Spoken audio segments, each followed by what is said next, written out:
School Board of Duval County School District is now convened in its regular monthly meeting. To everyone present and to our television viewers, I wish to extend a warm welcome to this meeting of the Duval County School Board. The vision statement of the Duval County School Board states, every student is inspired and prepared for success in college or career and life. The mission statement of the Duval County School Board is to provide educational excellence in every school, in every classroom, for every student, every day. The Duval County School Board is here tonight to listen to reports from district staff and to set policy for the district that will improve student achievement. We will also address budgets, contracts, personnel appointments, and other business items that require a vote of the board. The management and day-to-day operation of the district are the responsibility of the superintendent. It is not the role of the board to make managerial or operational decisions. The board has policies and procedures in place to assist the superintendent in resolving management and operational issues. If items appear to move quickly, it is because the board meets in an agenda committee meeting prior to the board meeting for an in-depth review of all agenda items. The committee meeting for the September 1st, 2020 school board meeting will be held on August 19th, 2020 at 9 a.m. and the public is invited to attend. As a show of courtesy and respect to each other, we ask that all mobile phones be turned off and that no flash photography be used during the meeting. For those wishing to address the board during our public comments portion of the board meeting, please note that we will accept speaker cards until 6:20 p.m. In an effort to mitigate against the spread of COVID-19, we have placed hand sanitizer and disinfectant wipes at the podium. We ask that each speaker wipe down the microphone and podium before you address the board. The CD currently recommends that facial coverings are worn while in public. Therefore, we recommend that all attendees wear a facial covering during tonight's meeting when they are not separated from other individuals by 6 feet or more, or when they are transitioning to or from the auditorium. Thank you for taking the time to join us this evening and for your interest in the operation of the Duval County School District. Board members invite you to stand for a moment of silence and remain standing for the Pledge of Allegiance.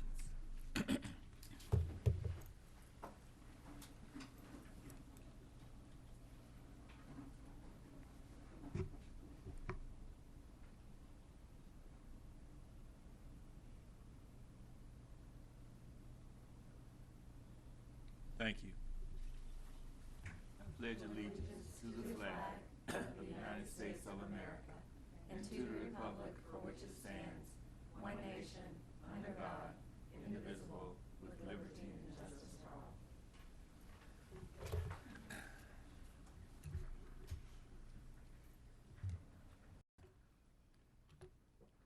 Approval of board member participation. Pursuant to Board Policy 2.26, board members may attend board meetings and participate and vote through the use of interactive video and or telephone systems. That the Duval County School Board approve the participation of board members Ashley Smith Juarez and Darrell Willie via telephone systems. I ask for a motion. So moved. Moved by Vice Chair Anderson, second by Board Member Joyce. Any discussion? Seeing none, I call for your vote.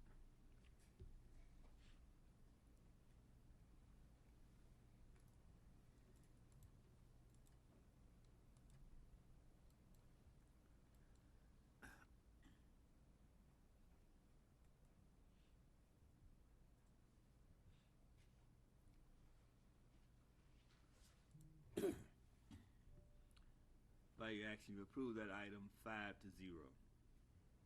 We'll take a couple of minutes break to give you time to connect. Are they connected?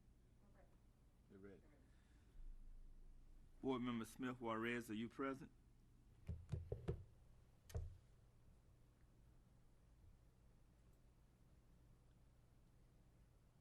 Board Member Willie, are you present? I am present. Thank you. Smith Juarez, are you present? I'm here. Thank you, Chairman. Okay. Thank you. Approval of the August 4th, 4th, 2020 agenda, that the Duval County School Board approve the August 4th, 2020 agenda as submitted on July the 28th, 2020 with the following changes.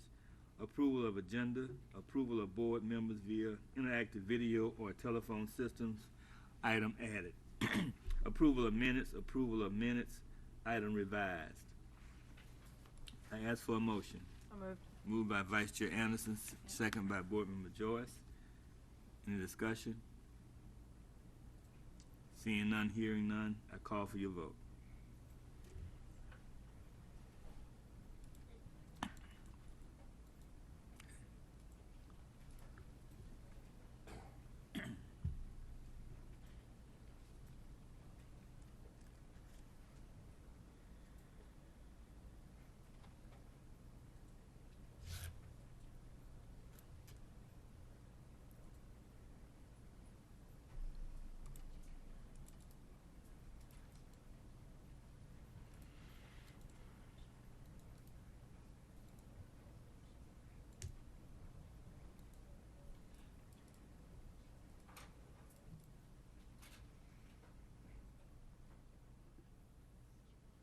Chairman Jones?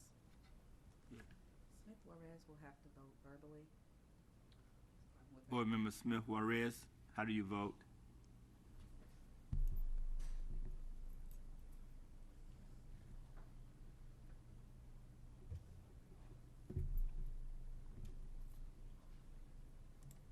Board Member Smith Juarez, can you hear us? Yes, can you hear me? Yes. How do you vote on that I item? vote yes. Yes. She votes yes.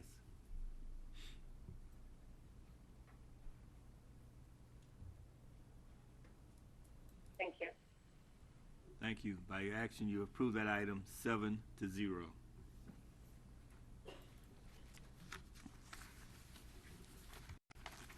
Now we have the chairperson's report. Pull that up.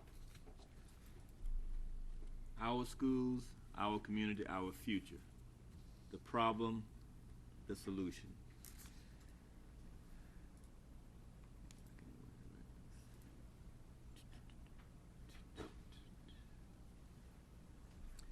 The problem that we are in as a district is really the interaction of two major variables.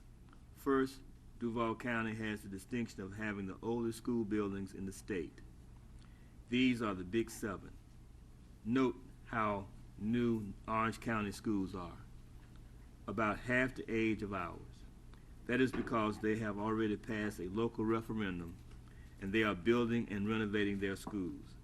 That's a lot of investment and a lot of jobs for the region as well. Besides having the older schools, the state has never returned the funding they cut from us back in 2008. That loss now totals more than $300 million, which is about the same as our deferred maintenance. And because we have old school buildings, we know that maintenance costs are going to rise faster in the future. AC units do not last forever. Roofs eventually leak. If you are going to have old buildings, you have to do the maintenance, and we don't have the funds to do that.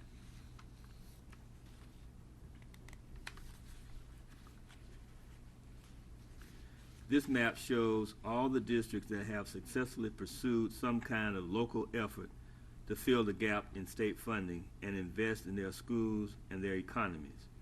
If we really want to attract jobs to the region, and if we are serious about the educational equity, we need to see Duval on this map. That map shows 23 counties that have already passed some form of sales tax to address those long-standing maintenance issues. Went too fast. Remember Orange County? They have schools about half the age of ours. That's because they are generating more than $300 million a year in local revenue. Our neighbors in St. John's and Clay are investing in their schools. Impact fees won't solve our problem because we need to invest countywide, not just around new development. And that's why this referendum is so important, that the north side down to Mandarin and from the beaches to Baldwin need this funding.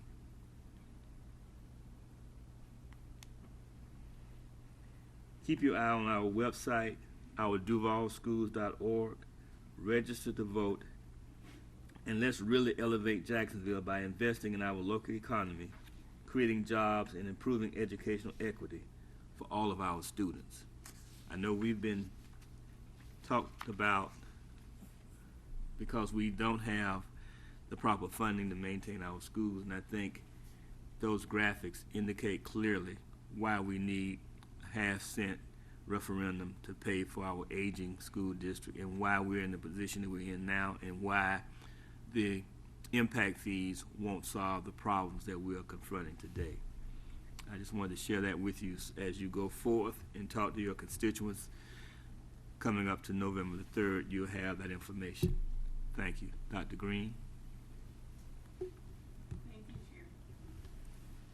Thank you, Chairman Jones.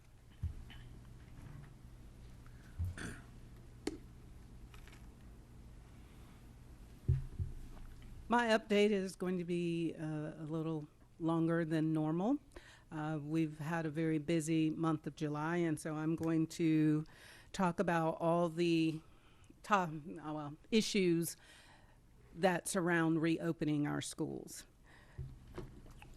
So first, we're going to start with Duval Homeroom, an update where we are as it stands as of Monday, August the 3rd, 2020.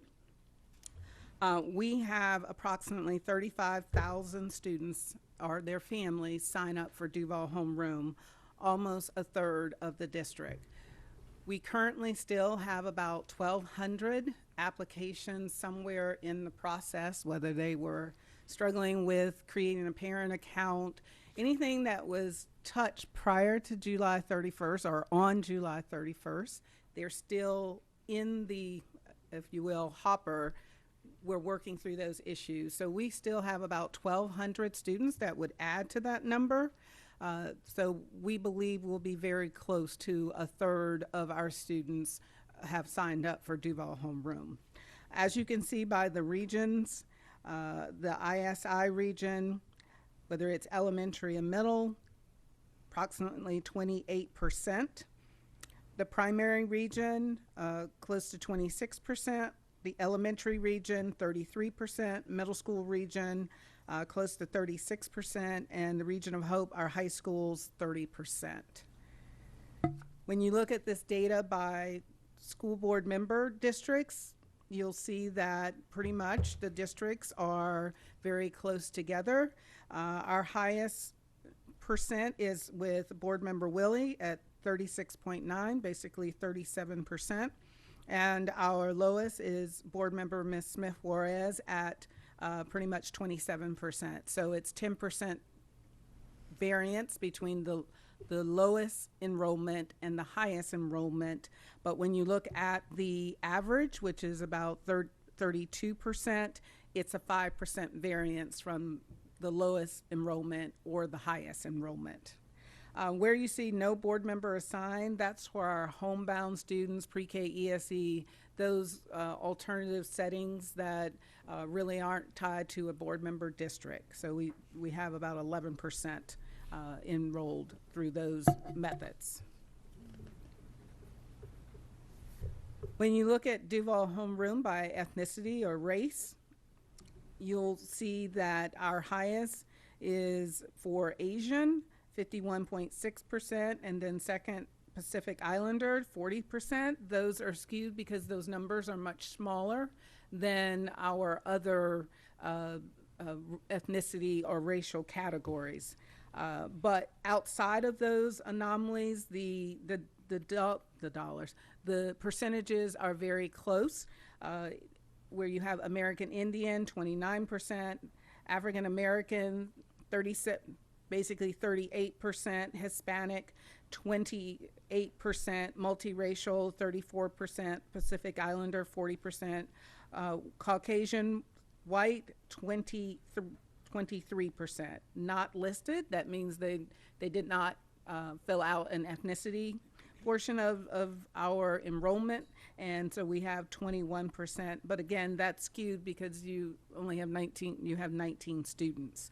So those small numbers make it difficult to say that these subcategories enrolled at much higher percentages. Looking at Duval homeroom update by subgroup, you'll see female, male, again, very close in percentages. Non-free reduced lunch, free and reduced lunch, that is an area that the numbers, when we first sent out the projection, it showed a very low free and reduced lunch. And that is because many of our schools participate in CEP. If you are a CEP school, you don't fill out free and reduced lunch forms. It is based on direct certification. And once a school has been identified as a CEP, all students are considered free and reduced lunch. So Mr. Wright's team had to sort of comb through that data to get closer to the actual free and reduced lunch participants. So as you can see, the numbers again are very close. 33% non-free and reduced lunch and 31% for free and reduced lunch. Students with disabilities, you'll see that 29% signed up for Duval homeroom versus non-students with disabilities at 32%. Again, not a huge variance. Where the variance comes from is English language learners versus non-English language learners, 20%. That is a category that we did spend an inordinate amount of time to support to ensure that if you're not going to sign up, it wasn't because you didn't know. It was because that was a personal choice you made, and we tried to make sure that we provided support, especially for our ESE students and our ELL students. So some of the strategies that we used for ESE, we ensured that we had specific automated calls and emails sent to parents of students in ESE low incident programs and ESE centers. The center school administrators made personal phone calls. They advertised on social media and sent parent letters. We incorporated website accessibility, provided direct assistance. We worked specifically with our ESE department to provide direct parent assistance to complete the packet of Duval homeroom registration. What we would hear from many parents is that it was difficult if you didn't have a parent account. And fortunately, unfortunately, it was purposeful to be difficult because we have to protect student privacy. We cannot just let someone just register and say, oh, this is my student. We had to ensure that we followed our normal protocols for the parent portal, and so it can be challenging, but that is why we tried to ensure, especially for ESE and ELL, that those departments personally reached out to those families to try to help them, guide them through the process. ESOL strategies were very similar. Increased availability of communication of instructions in multiple languages. We added in Spanish, Arabic, French, and Tagalog, I hope I pronounced that correct, languages, and that represent the high percentage of our students that speak those languages. So all of our direct robocalls, if you will, or connected calls that went out, we made sure they were translated in a variety of languages. District and school staff contacted parents, provided direct assistance either via phone, email, text messages, on social media, and sent translated materials to our ESOL families. Again, we incorporated the website accessibility, and we support calendar shared with all schools with a list of phone numbers by languages where parents could call for support with registration, transportation, focus, Duval homeroom, and any other general questions. So we made sure our schools had that information if they couldn't help them, to give those parents direct phone numbers for access and support. So that is our data on Duval homeroom. People will ask, is this the last time we can sign up? The answer is no. However, we had to have a cutoff so that we could start matching teachers with classes. And once that process is complete, we will know where we stand with each of our schools. And then we can have another process, one, to take care of those people who actually submitted an application, but it was after July 31st. They could continue to submit applications, and they would get a message that your application is late, and we will fill seats as they come available. We will work through that process all of this week. Hopefully on Friday, we will have a good executive summary where we are, what still needs to be done, and how we will move forward, getting as many of our families that want this option signed up and ready to go by August 20th. Next, I'd like to talk about staffing and our vacancies. One might think we should have a lot of vacancies, and this is probably, I need to catch up.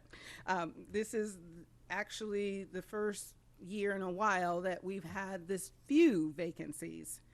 We are 49% decline in total number of vacancies over the prior year. 48% decline in number of ESE vacancies over the prior year, 34% decline in the number of elementary vacancies over the prior year, and 43% decline in the number of ISI vacancies over the prior year. We are very proud that George Washington Carver Elementary, that is our one elementary that is under an EO, this is my understanding that this is the first year they are fully staffed. Now, that's today. Today they are fully staffed. I'm hoping that stays in place all the way to the first day of school. If you look at our data below, instructional vacancy rate, schools with no vacancies. We have 76 schools that have no vacancies, or 45%. Schools with one vacancy, 25%. So together, 70% of our schools either have one or no vacancies. Schools with two or more vacancies, 43 at 27%. For Duval homeroom teacher applications, currently we have 1,169 applications. For DVIA, we have 177. So over to the right, you can see that information in a chart format. Looking at the content area vacancies, the fact that we only have 6 math vacancies is sort of miraculous, because that, along with ESE, are probably our top 2 areas that we have a challenge in filling. But you'll see English reading 16, elementary 41, ESE 31, science 11, social studies 612. We have one vacancy. So we are very proud of our HR department, and in the midst of a pandemic, they were still able to recruit and retain employees. And so some of the strategies that were used, we implemented Spark Hire. It is one-way virtual interviews, Brazen weekly chat sessions with HR representatives, community open house for new hires, career fairs. We had a virtual career fair and virtual opening contract interviews. Some of the career fairs happened pre-COVID, and those were able to occur in person. We developed webinar series, learn about Duval, the hire process, even our, I just total lost what I was about to say, but our website update, the launch starts August 1st, which was Saturday. So our website is up for HR. The virtual onboarding, we've been onboarding via Teams, which provides new hires one centralized location that provides a comprehensive information about being an employee of DCPS. Department channels enhance access to key district support members, and we had a few onboarding live sessions and recording options so that if you missed the onboarding, you were able to go back and see recordings, get information that you needed, or you had direct contact phone numbers for team members in HR to help with the onboarding process. So that is our staffing and vacancies. Moving on to safety measures and personal protective equipment, just kind of want to continue updating the board that we are continuing every day to get our resources in. We are continuing to put out at the schools for every classroom hand sanitizer, gloves, wipes, surface disinfect bottle spray with towels, mask, face shields. Again, all students in grades K through 2 and all ESC centers and all school staff will have access to face shields. The foam and film screens, we are about, I'm going to say about 40% of the screens, foam and film screens, have been installed. At the time that this was developed, we were looking at only grades 3 through 8. And now that we can utilize the antimicrobial protectant spray on the screens, the concern for high school was who were going to clean the screens between students changing classes. Not just high school, middle school as well. But now that we can spray that protectant on the screens and it's good for 90 days, we can add those to the high school. So I know that Mr. Soros is looking at putting in another order. We are well below our approved amount, and we will be able to put those foam and film screens at the high school level. Again, our non-contact thermometers, signage, as I just talked about, the protectant spray, all of that's coming in. The goal is to ensure that we get that all installed. High school, again, now that we are able to do the foam and film at high school, it does take 7 days to get that order in, and so we will be sprinting to get that done by August 20th. Cleaning procedures with our contractor ABM. They will implement the COVID-19 cleaning and sanitation plan on a daily basis in our schools. That's why we realigned the number of custodians working during the day versus the majority of our custodians work in the evening. The goal is that they are going to continue, even though we are using the protectant spray, they're going to continue cleaning throughout the school day, those high touch points, using the CDC approved disinfectant when they are cleaning at night. And then on the days that those schools, our secondary schools, specifically high schools, that Wednesday all students are on Duval homeroom, those schools will go through a deep clean when students are not at the school. That is what happens at the school. What is happening with transportation? We believe with a third of our students signing up for Duval homeroom, that's going to have an impact on the number of students who will need transportation. So students this year, we're trying to assign them bus stops. And so for parents who are watching this, if you are attending brick and mortar and you expect your child to ride the bus, please go to the website and register for your bus stop. We know that many of our families, the way the registration works, it's based on where you live. You need to call the number listed to support you when you have a bus stop that is not near where you live. Those are issues that we have to work out one-on-one with transportation in the family. All school buses will be outfitted with hand sanitizer.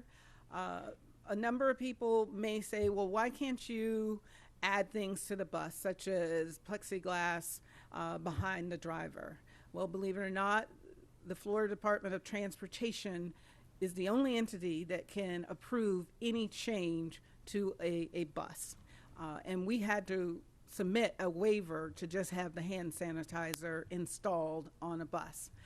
So it is very challenging to make changes to school buses without the Florida Department of Transportation approving any change. But I think it was important for people to know that it isn't as simple a process, let's just do this. It has to go through a criteria and quite a bit of paperwork. Masks, school buses will have backup masks for students that show up without them. Parents, please note that it is mandatory to wear a mask on the bus, and we're recommending mandatory that you wear them at bus stops and that you social distance when you're at the bus stop. When you enter the bus, you need to have your mask on. If the student doesn't have one, the driver will give them a mask. Then they need to hit the hand sanitizer and then take their assigned seat. We will also be requiring that students are given assigned seats so that they sit in the same seat every day that they are riding the bus. The goal is to have no more than 2 students per seat. However, by law, if a student is at a bus stop, we are required to transport them. So the notion that we can put students off the bus, that is incorrect. By law, we must transport them to school. So the hybrid model that we have in place for secondary is going to, along with families choosing to do Duval homeroom, is going to have a positive impact on the number of students on buses that we will be able to do a better job. I won't say be able to fully implement social distancing, because the complete social distancing guideline says 1 student every other seat. And for a 77 passenger bus, that's somewhere between 9 to 11 students. The company is to treat buses with more than 2 seats as what we call an overload. At that point, transportation will work with the bus company to figure out how we can get another bus to support that route so that we are not having more than 2 students per seat.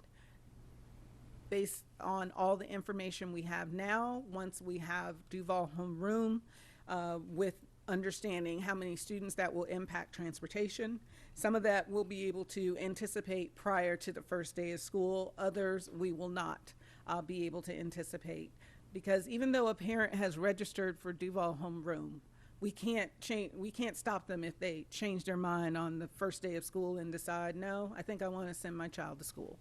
So some of this will require first day figuring out who shows up at a bus stop. The school bus companies have cleaning plans for touch point cleaning and deeper night clean. District is encouraging them to also use the antimicrobial surface protectant on buses. We will support those bus companies that are choosing to use this protectant, and I know that Mr. Soros' team will be working with them closely and are continuing to have conversations with our bus contract companies. Technology. We have 2 technology plans. We have technology plan for brick and mortar strategy and a Duval homeroom strategy. I know that Mr. Colbert came before the board at the last workshop and talked about the one-to-one strategy for our secondary students and how that would impact elementary students, that we would be able to take some of the current laptops and move it down to the elementary level. However, opening up, we will start off with a 4-to-1 ratio with laptops at elementary and secondary. The empty carts will be going back to their schools. Students will return their devices to their home school. The school will electronically check devices in email confirmation to parents. IT staff will clean and image those laptops, carts placed back into the classrooms. Laptops will remain at the school for possible recheckout if needed. And this is the same process for students that checked out hotspots. That is the elementary brick and mortar strategy. For hotspots, students will return the hotspots to the school. They will be in a check-in and remain at the school site. For secondary, it's a little bit different. The first couple of bullets are the same, 4-to-1 ratio, empty carts going back to the school. However, the students that have already checked out devices, they will hold onto those devices and they will bring them to school and take them home nightly. Again, after based on the board's vote, if it's in the affirmative, we will start the one-to-one deployment. It'll start in September. It will take all the way to November to complete that one-to-one process for secondary. So secondary families, all don't rush to, where's my laptop? It will take a little time. The current student device is placed in cart and sent to elementary. We will have a 5% spare units remaining at the secondary schools. For hotspots, secondary students will retain their hotspots at home and use during their hybrid learning days. Technology strategy for Duval Homeroom. During the registration process, parents were asked, did they need a laptop or a hotspot? IT has compared those requests against the current list of students that have devices. If you will remember in the spring, I think we kind of limited the devices to like 2 per family. We wanted to make sure we did not run out of devices.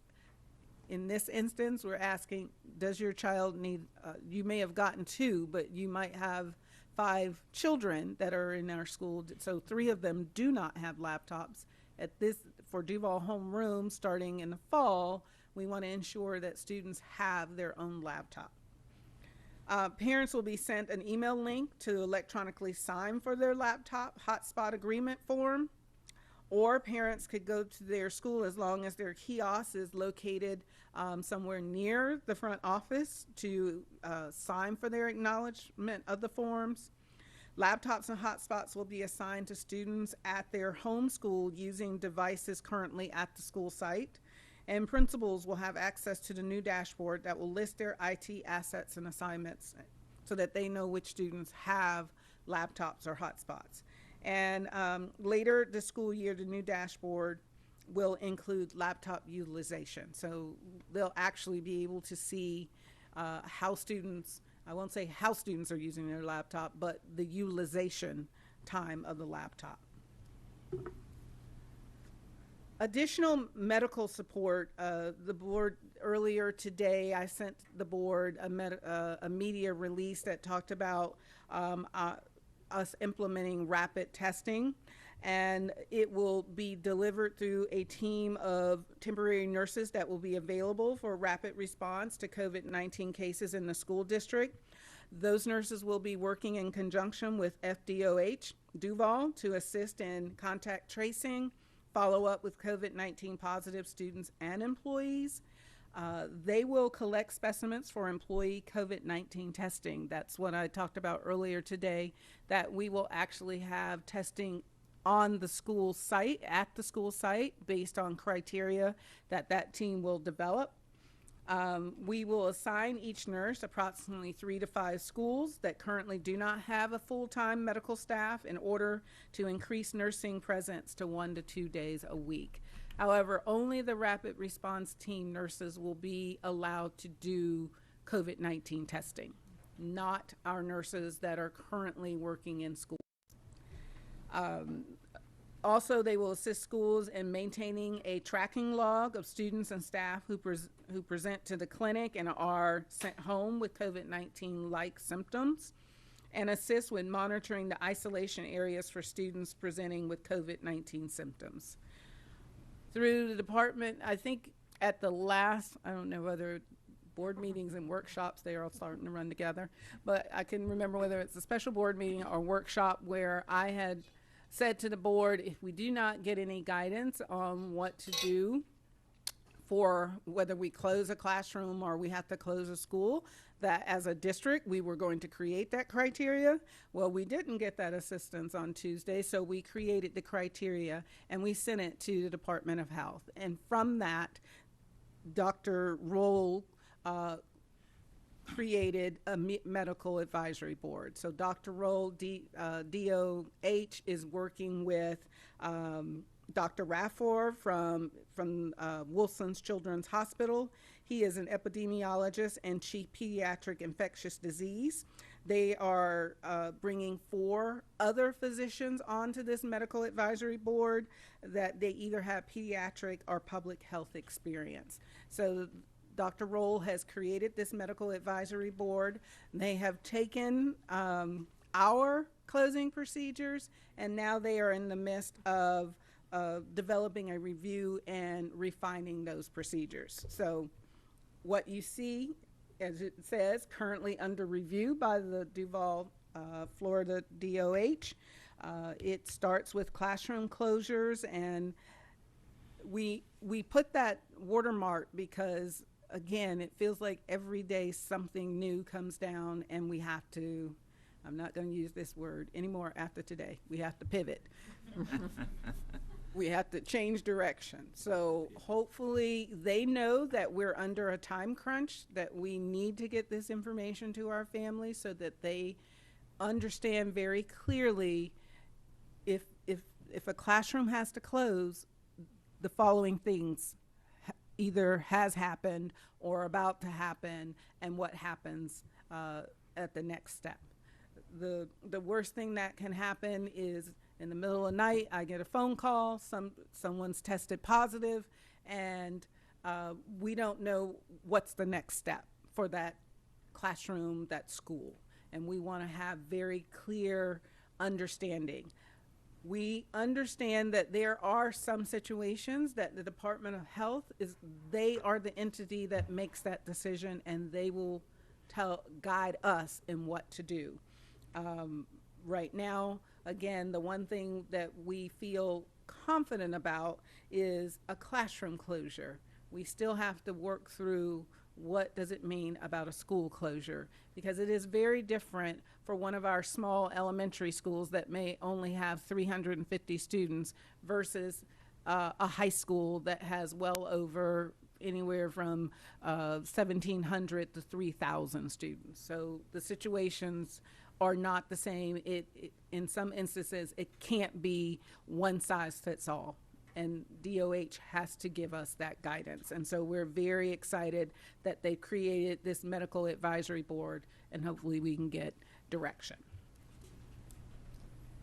So as you know, our school reopening plan was approved by the Department of Education on August 3rd, and that is an actual tweet from the Florida Department of Education. But we wanted to thank a lot of people. That plan was not developed in a vacuum. It wasn't developed in isolation. There's a list of individuals who either gave direct input or completed a survey, gave us information on how to develop our reopening plan. And I must say, I believe we are the only district that has a bridge to reopening. We are the only district that has a complete hybrid model in place that was approved. Our middle schools has the 4-3, where 6th grade comes to school 4 days a week, 7th and 8th grade 3 days a week. Our high school students are divided into 2 cohorts. They come to school 2 days a week. And this was only possible by all of the entities and individuals' input and support in helping us do this. So thank you to first the board, Florida Department of Education, the Florida Department of Health, FADS, the Council of Great City Schools, medical consultants, whether it's from Wilson's Children's Hospital, UF Health, Duval County Medical Society, our unions, Duval Teachers United, IBEW, ASME, FOP, Leona, JSA, our other employees, parents, and community stakeholders, and district leadership staff. It took all of us to get to this point. Again, I want to reiterate, as I said at the time that this was voted on, that there are no winners in this. This is about how can we move forward and how can we put strategies in place to best support our employees and the over 130,000 students that we serve, whether they're in traditional or charter school. We needed to develop a plan that was going to help DCPS move forward and help Duval County move forward. Thank you. I'm sorry, that was long. Thank you. Good job, good work, and I think we needed the public and the board needed to hear that too. Is there time for questions at all? You have a couple of questions, Dr. Green? Vice Chair Anderson. Thank you so much. Dr. Green, I really appreciate you taking the time to walk us through that. I know it's longer than normal, but obviously our community, our staff, they're anxiously awaiting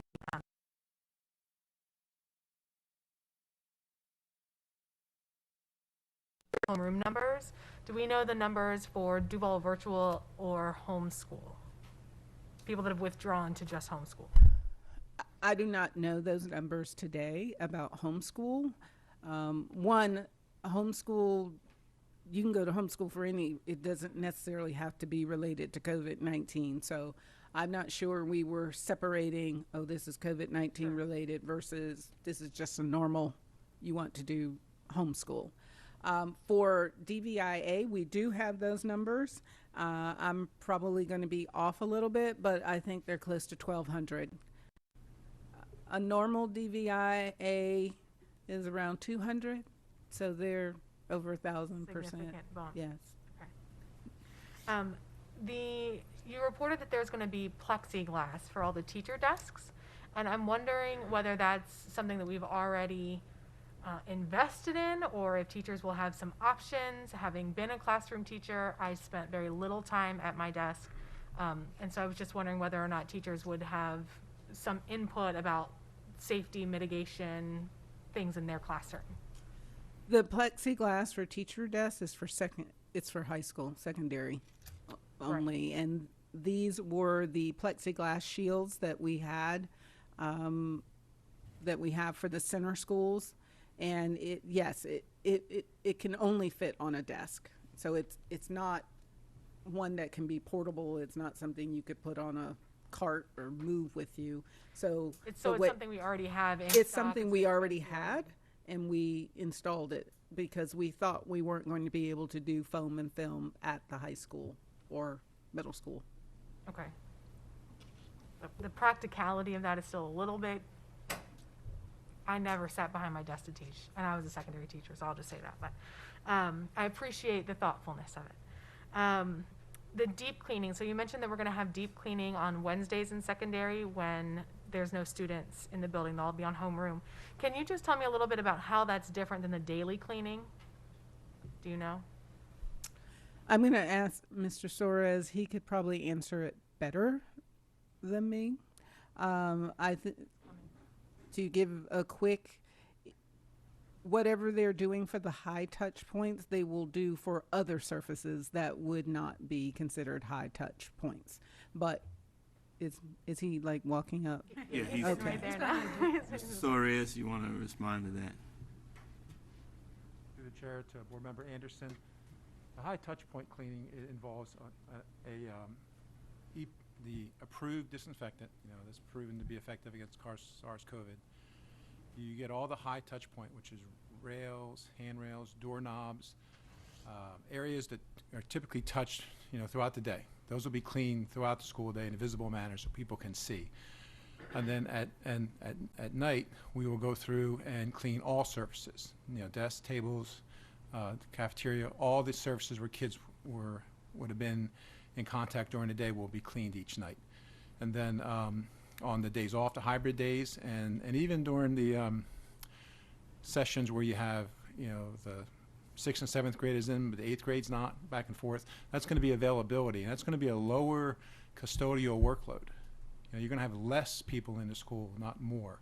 And so that's going to free up resources as well to do the deeper cleaning.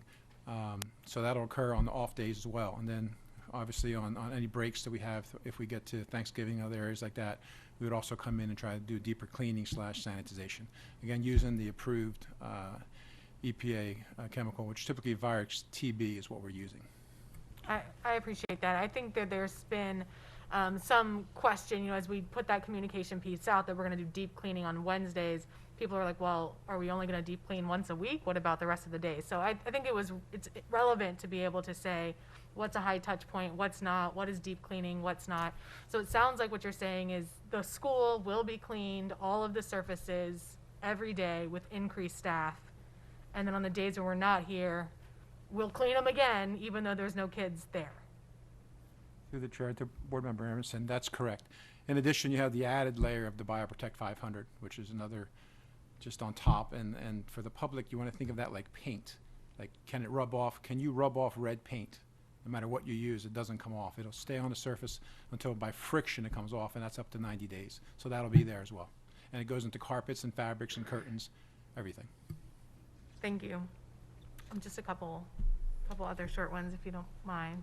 We do have audience here, but go ahead. Thank you. So the medical advisory board that Dr. Roll is putting together, has she given you any more idea what role they would play for us beyond approving the little matrix that you asked them to look at? Will there be another? Well, right now, that is their number one priority.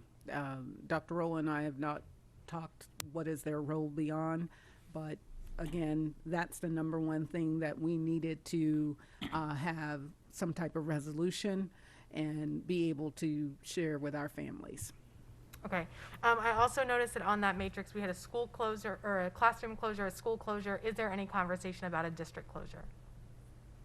Again, it's in their hands.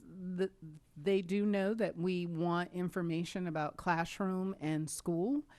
Those were our number one priorities, and that if they had a discussion about district, we needed to have someone from the district sitting with that advisory board, because there are some decisions you just can't make without understanding, well, how does that impact the school, or what does this, Sure. how does this relate to the executive order that we're also under? And so Yeah, right I mean, now I- we were I more certainly- concerned about school and or classroom. How does it impact once we open?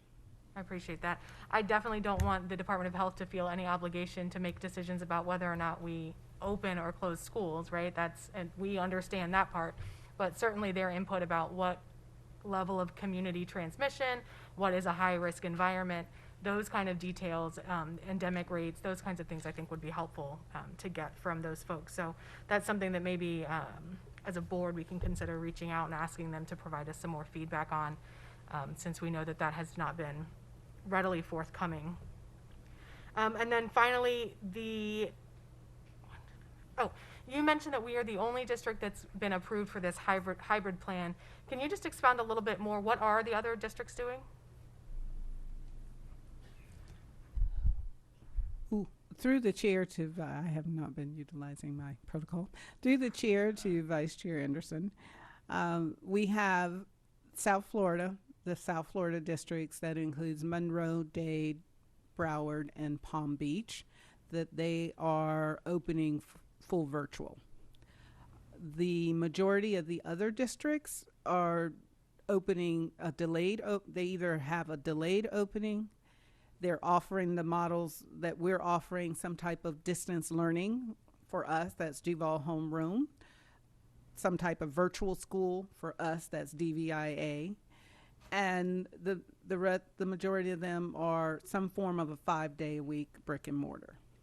There are a couple of districts that they have a hybrid, but they also added if parents choose for their children to attend 5 days, they could attend 5 days. For Duval, I think we're still the only district that requested a pure hybrid. It was, as I explained, for secondary, we kind of have it stair step, elementary 5, middle school 4, 3, high school 2. Thank you. I just want to note again that Broward, Miami-Dade, Palm Beach, those counties are in phase 1 of reopening. That is That's what you correct. understand? And I will also add to that conversation, I do know Monroe got approved for a fully virtual plan to start. And I will say that I know I personally was in contact with one of their board members, and she explained to me that they have a large percentage of their staff coming from Miami-Dade to come and staff their schools in the Upper Keys. And so that is part of the impetus for I think, the reason they made that case and that was approved. So again, I just think it bears repeating that we did go out for a waiver. I'm impressed. Thank you to the superintendent for being brave enough to submit that waiver. It sounds like a lot of districts did not do that. And so I think that we're in a good position given the constraints that the Department of Education has put in place through executive order. And then you said in there you thanked a whole bunch of people, including our employees, and I just want to reiterate, in case there's any question about that, our teachers, right? Like, thank you to the teachers that have continued to provide input and that have helped guide and mold this plan as well. So I just wanted to make sure that they weren't lumped into the employee category and misunderstood that that role is also theirs. So that is all of my questions. All right. Thank you for Thank that, you. Liberty. Thank you, Dr. Green. Thank you for that presentation. Next, we'll hear public comments. We are now on the public comment portion of our agenda. The school board welcomes your comments on matters that are before the board for consideration. It is not the board's intent to respond this evening, but to use the input in our deliberations. To give everyone appropriate respect and courtesy, we ask the audience to refrain from audible comments or applause. When you come to the microphone, please state your name for the record. Please limit your comments to 3 minutes. When the green light in the front of me starts blinking, you will have a minute remaining. When the light turns yellow, you will have 30 seconds remaining. When it turns red and the buzzer sounds, your time will be up. If your comments exceed that time, you may present written comments to the board. You are asked to refrain from references to specific individuals and to follow expectations for civil discourse. In an effort to mitigate against the spread of COVID-19, we have placed hand sanitizer and disinfectant wipes at the podium. We ask that each speaker wipe down the microphone and podium before they address the board. The CDC currently recommends that facial coverings are worn while in public. Therefore, we recommend that all attendees wear a facial covering during tonight's meeting when they are not separated from other individuals by 6 feet or more, or when they are transitioning to or from the auditorium. Please remember that speaker cards were only accepted up until 6:20 p.m. Thank you for taking your time to address the board. Vice Chair Anderson. Thank you. We have 10 speakers tonight. Our first speaker is Chris Guerreri, followed by Katie Kiefaber.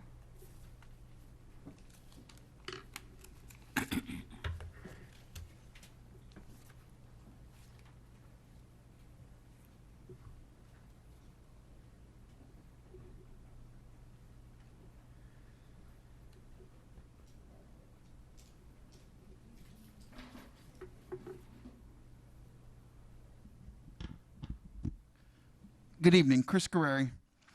Have you guys ever seen that meme where the dog is sitting at a table and you pull back and you realize the dog's in a room that's on fire and he says, "It's fine"? That's kind of how I feel all the time. Hey, things are fine, but we all know that they're not. And I appreciate the superintendent's comments and presentation. It sounded nice. It sounded great. It sounded like things are fine, like we're heading in the right direction. But I want to remind everybody that mitigation means slow, not stop, and that I think we all know that there's plenty of anecdotal evidence that once schools open, they won't be open long and they will close, which means we are risking lives for what reason? In the press conference, the superintendent said they were doing everything they could to keep people safe, but that's not true, is it? I mean, there is one thing the district could do, one thing that could assure we are safe, and that is to start with distance learning. And as we've learned tonight, several counties have gotten permission to do so. I know they're in phase 1 and we're in phase 2, but I think we also know that we're in phase 2 because we have a mayor who wants us to be in phase 2, not because the medical evidence says we should be in phase 2. So I would appreciate if going forward, the district didn't say they were doing all they could, because we know that is not exactly accurate.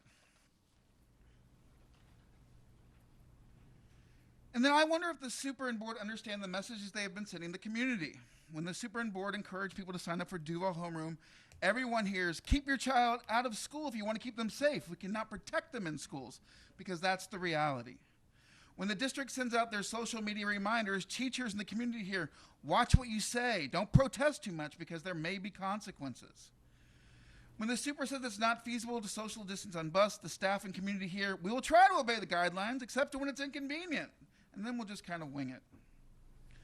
When the district says we aren't going to tell people about cases of COVID at the school, the staff and community here, you want to keep things secret and people in the dark, and that is terrifying.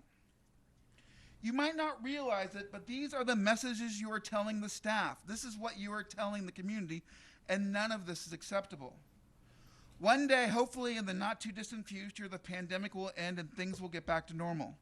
However, nobody will forget what the district chose to tell the community. Look, it's unfair the position you have been put in, but here we are. You have all deserved better leadership from the government and state, but once again, here we are. I would urge you to send the superintendent back to the drawing board and have the district go to an online learning model until we know things are safe. Not until we're in phase 1, because we know that's not going to happen with our leadership downtown, but until we know things are safe. We went to distance learning in a weekend last spring. Imagine the great things we could accomplish in a little over 2 weeks. Thank you. Thank you. Next, we have Katie Kefauver, followed by Allison Thompson-Messick.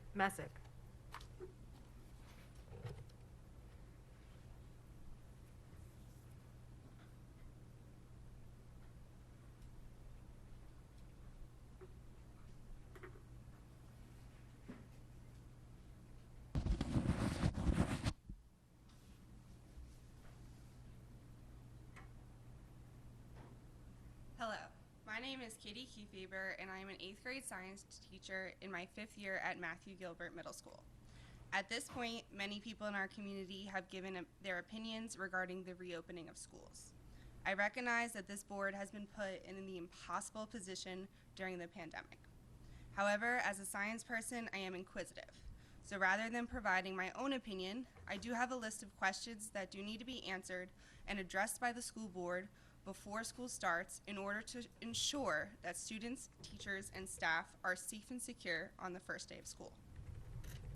The state and district has maintained that they wish to give parents a choice for their children. Do families that need help feeding their children truly have a choice?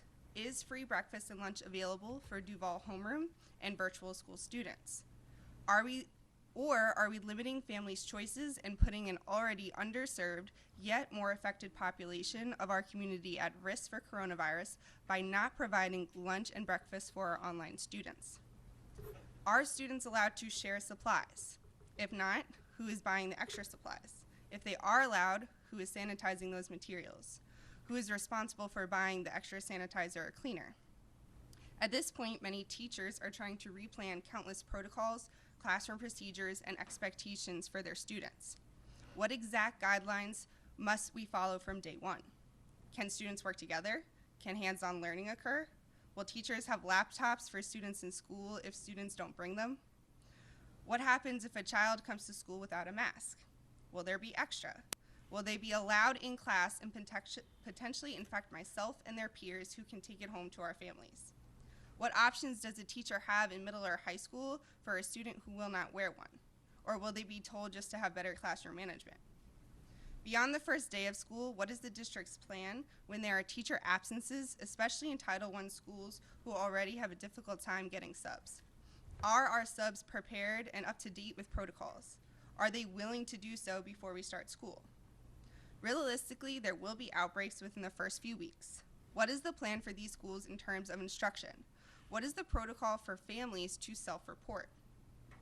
What extra supports are in place for students, teachers, and staff who have family members that die of COVID? What extra supports are available if this happens to someone in our schools? If we cannot answer these questions well in advance of teachers' return to work in 8 days or students' return in 16, then teachers and students will neither be safe nor secure. Thank you. Thank you. Next, we have Allison Thompson-Messick, followed by Alexander Ingram.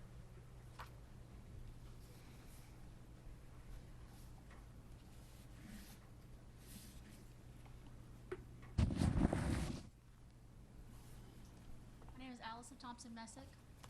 Throughout history, doing scientific research with humans, there has been many ethical problems. Pull the microphone down so we can hear.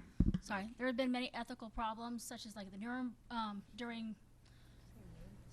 during the Holocaust, the prisoners in the war camps, in prisons. There's been human research that has been found unethical, and since then, when you do scientific research, there's IRBs that go through and they look at the experiments and they look and see what you're doing to make sure that people aren't being put at risk without giving their consent. This starting opening schools It is a huge human research experiment. There's not been an IRB to go through and evaluate what we are doing, and I think that what we are doing, history will look back and see that it was unethical to put teachers, children, community at further risk just for the sake of opening schools when there are other options. Thank you. Thank you. Next, we have Alex Ingram, followed by Carrie Burke McLeod.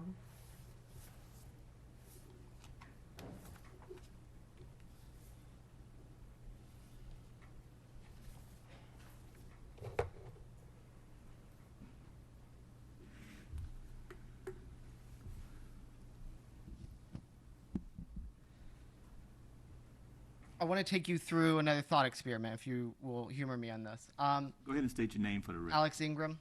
I want you to imagine young Alex, excited to go back to school, excited for his first day, can't wait to see his teacher, and meet a person who's going to change that child's life for the better. And I want you to think about the relationship that's formed. And I want you to imagine that this child is then exposed to COVID-19, and he's young. So he survives. He's quarantined, comes back 2 weeks later, gets an all clear, bounding back into class, excited to see his favorite teacher, who's not there, is in the hospital on a respirator. And then a week later, it is announced that that teacher has passed away. How would that child feel? What learning gains will that child experience in that year? If it was me, I'd feel like a murderer, right? I mean, there's survivor grief, of course, that happens. And it's not the child's fault. It's the Department of Education's fault. It is our governor's fault. It is the Commissioner of Education's fault. And it's getting closer and closer to being the board's fault. Now, I understand that this is being bullied around, that they're threatening to withhold funds from you. Let's say that part out loud. That there are lawsuits being filed, and you are hoping, I hope you're hoping, that those lawsuits will have an emergency injunction that stopped the first day of school. But I want to ask you, how many children have to experience that before you start ignoring the Department of Health because they're not going to respond in time to this? And you make the decision to close down schools. Because the Department of Health, while they have the authority to close down schools, you also have the authority to close down schools. The Department of Health is politically compromised, and they're under-resourced. So I want you to prepare for that moment where you have to supersede them, because you haven't done that yet, and you're going to have to. Thank you. Thank you. Next, we have Carrie Burke McLeod, followed by Kristen Mosley.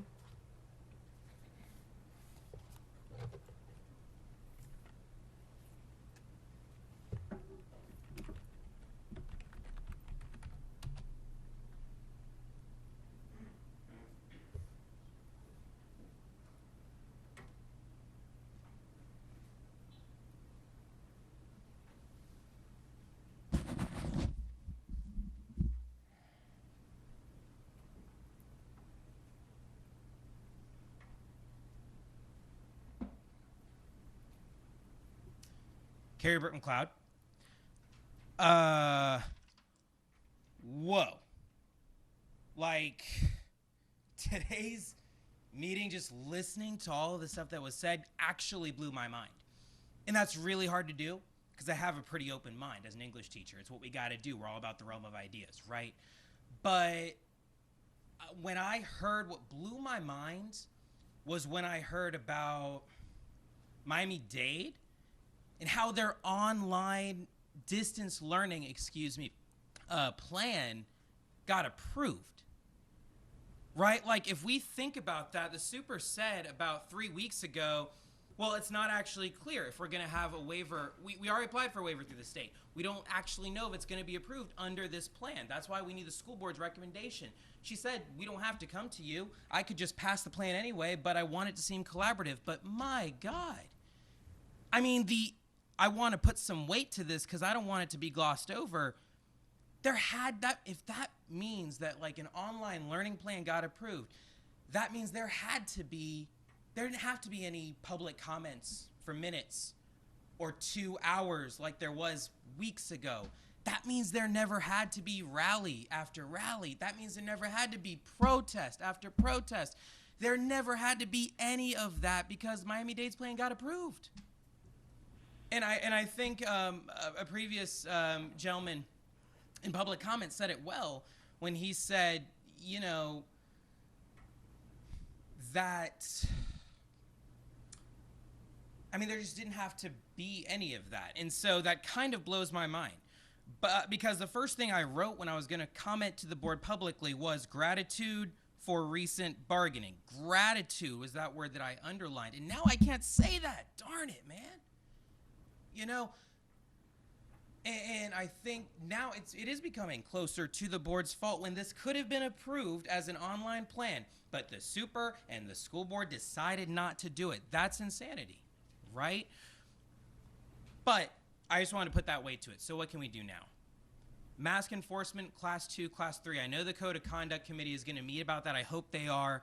And teachers working from home. We have elementary school teachers working from home now. We need to apply that to middle and secondary teachers, especially given this most recent faux pas.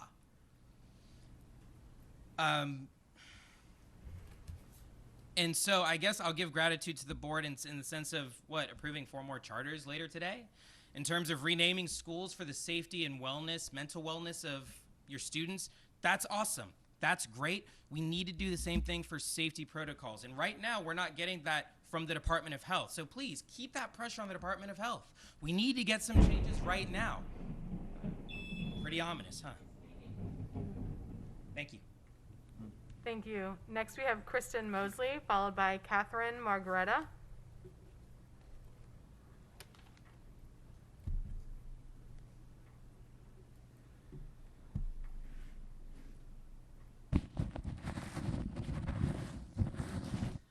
My name is Kristen Mosley, and I just wanted to reiterate all of the comments that I had to say today have already been mentioned by my previous people who have spoken. So I just want to reiterate that we have seen other school districts opening. We have seen students getting sick, teachers getting sick. We've seen these schools then having to immediately shut down. I don't understand why we cannot take that example and learn from it and go ahead and start with online learning. We know it's the safest option, and we see that the in-person school option that other schools districts have tried to do is not working. So again, like I said, I liked what everybody had to say. They stole all my ideas, but I just want to reiterate, online schooling is really the safest option. Thank you. Thank you.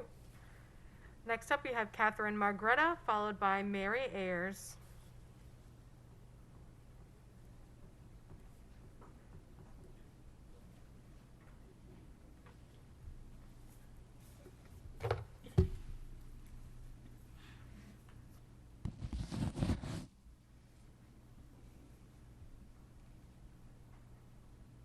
Hello, my name is Catherine Margaretta, and I come to you today as a Sandalwood alumni, nursing student, and concerned older sister.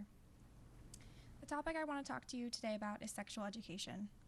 In Florida, the specifics of what is taught in sexual education classes is left to the districts. Duval County sexual education curriculum is based on the abstinence plus method.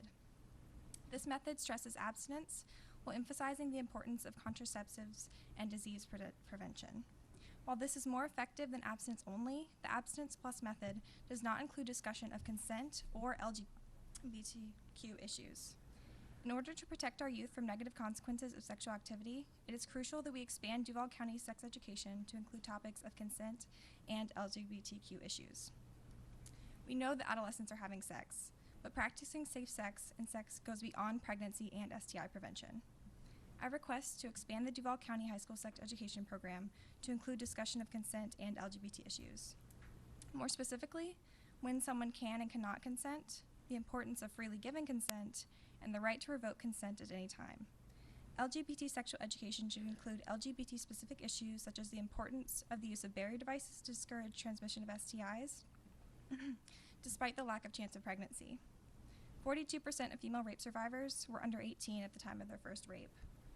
During the 2016-2017 school year, 62 sexual assaults and offenses occurred on Duval County school grounds. The Duval County Board must please approve the expansion of the curriculum and enforce this expansion. Enforcing this new curriculum means further education for those educating of sexual education courses and frequent student surveys and classroom observations to ensure that the topics are meeting the needs of students. Thank you. Thank you. Next we have Mary Ayers, followed by Tim Miller.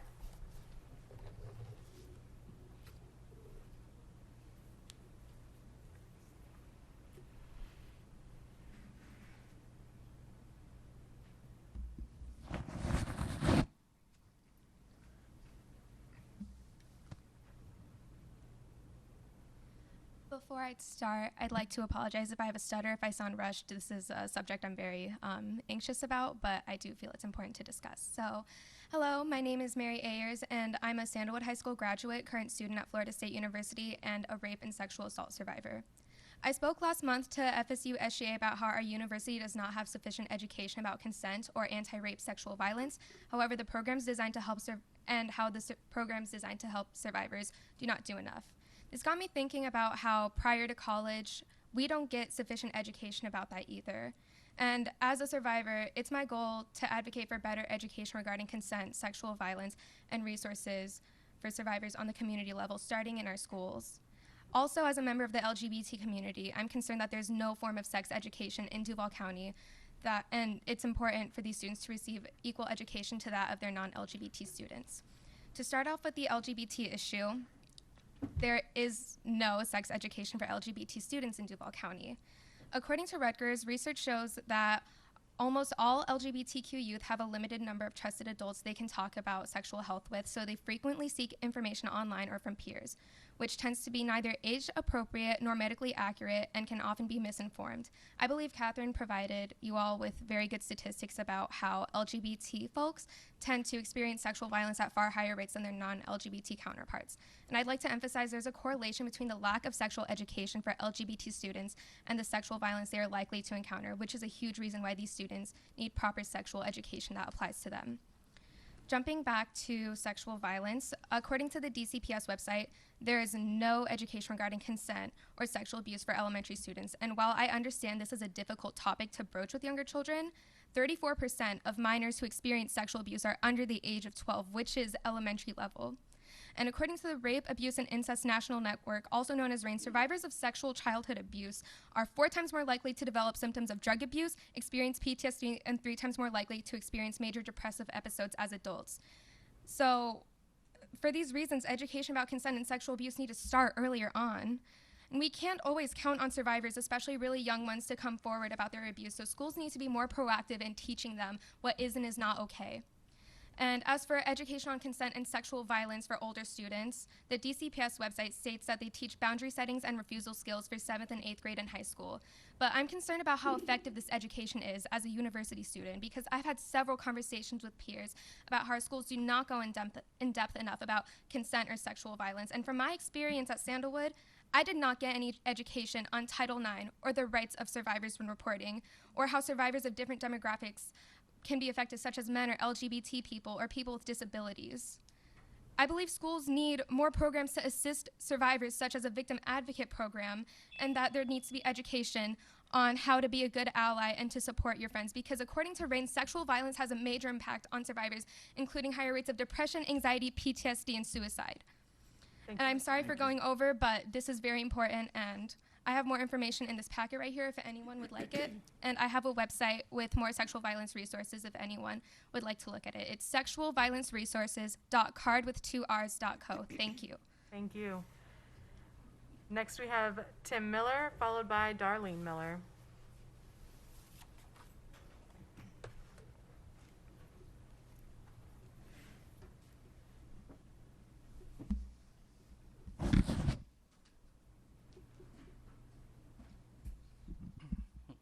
Good evening. My name is Tim Miller.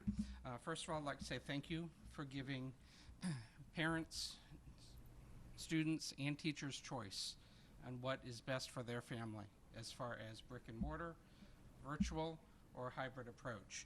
That's greatly appreciated, especially for those that have a child that needs to get back into school. They need that structure.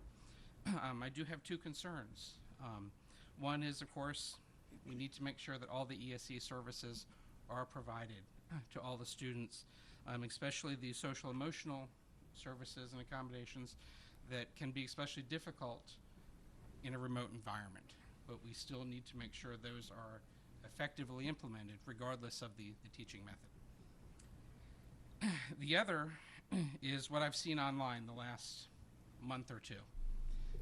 I have seen anyone who has a disagreement or says, yes, I agree with going back, to a brick and mortar setting, being called anti-science, untrustworthy, unsanitary, and even being engaged in ethnic cleansing.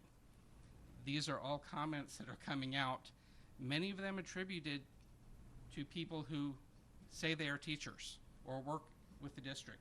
Don't know if they all are.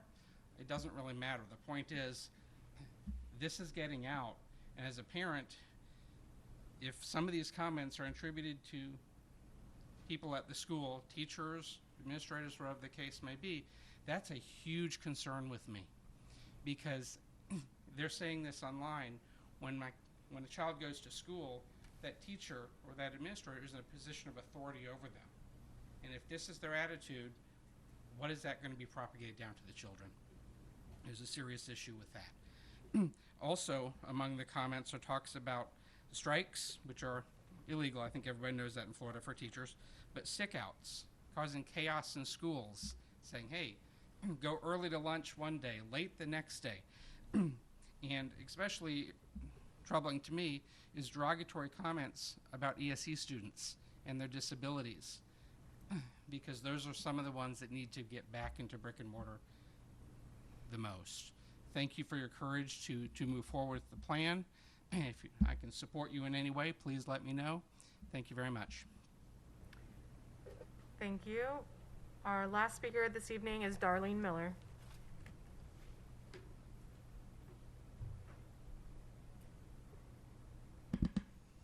Good evening. I also would like to start by thanking you for the options that you have given the children. My son... Miller, go ahead and state your name for the record. Oh, Darlene Miller, thank you. My son, for those who do not know, is actually a 19-year-old deferment student. He graduated actually last year. He is in the deferment process because he has autism. He has test scores that should send him to college. Due to his social and emotional growth, he's not there. At the age of 19, last year he went to Inglewood High. He made, in this deferment program they created for him, strides, wonderful strides. We thought we were heading to college this August. And then March came, and he just didn't just lose that. He lost more. For some of these ESE kids, they don't just stop. They go backwards. And I know I said it multiple times. And for some of these kids who are 19 years old, catching them back up to where they should be, they could age out before they get there. And for a child who, I think who made a 3 on one of his end-of-course exams, and that was basketball. The rest of them were 4s and 5s. He made a 4 on the 10th grade FSA in 10th grade, 1250 on his SATs. He should be in college. But due to his autism, he is not. And we are trying to prepare him. You cannot do some of these goals through a computer screen. It does not happen. And for us, the rest of his life is at stake. Whether or not he is going to be able to be an adult with a job and with his college degree and move forward. So we do thank you for these children that just need to be in school. I know it's a risk, and it has to be a risk we have to take, because the rest of his life actually could depend on that. And thank you again for all you do and all you have been through. Thank you. That's the end of our speakers this evening. Thank you, Ms. Miller. I think Ashley Smith Juarez had a question for Dr. Green. I was not aware until we started the public comment. Ms. Smith Juarez, are you still there and want to ask a question? Thank you, Chairman. I appreciate you circling back to me. On the superintendent's presentation, and wanted some clarification. We looked at the rates of students who have enrolled in Duval homeroom, and while I understand that the superintendent mentioned that rates are not very different among school board member districts. My district, which has the third most number of schools in the broader district, does have the lowest number of children who have chosen to enroll in Duval homeroom. And so in a district where schools are largely near enrollment capacity and a good number of them are over enrolled, it means that according to the way that students are being assigned to classrooms now, that it is highly likely that schools in my district, especially some of those, according to the numbers that were sent on Friday, that are very high immigrant populations, very high ELL populations, which the superintendent noted was the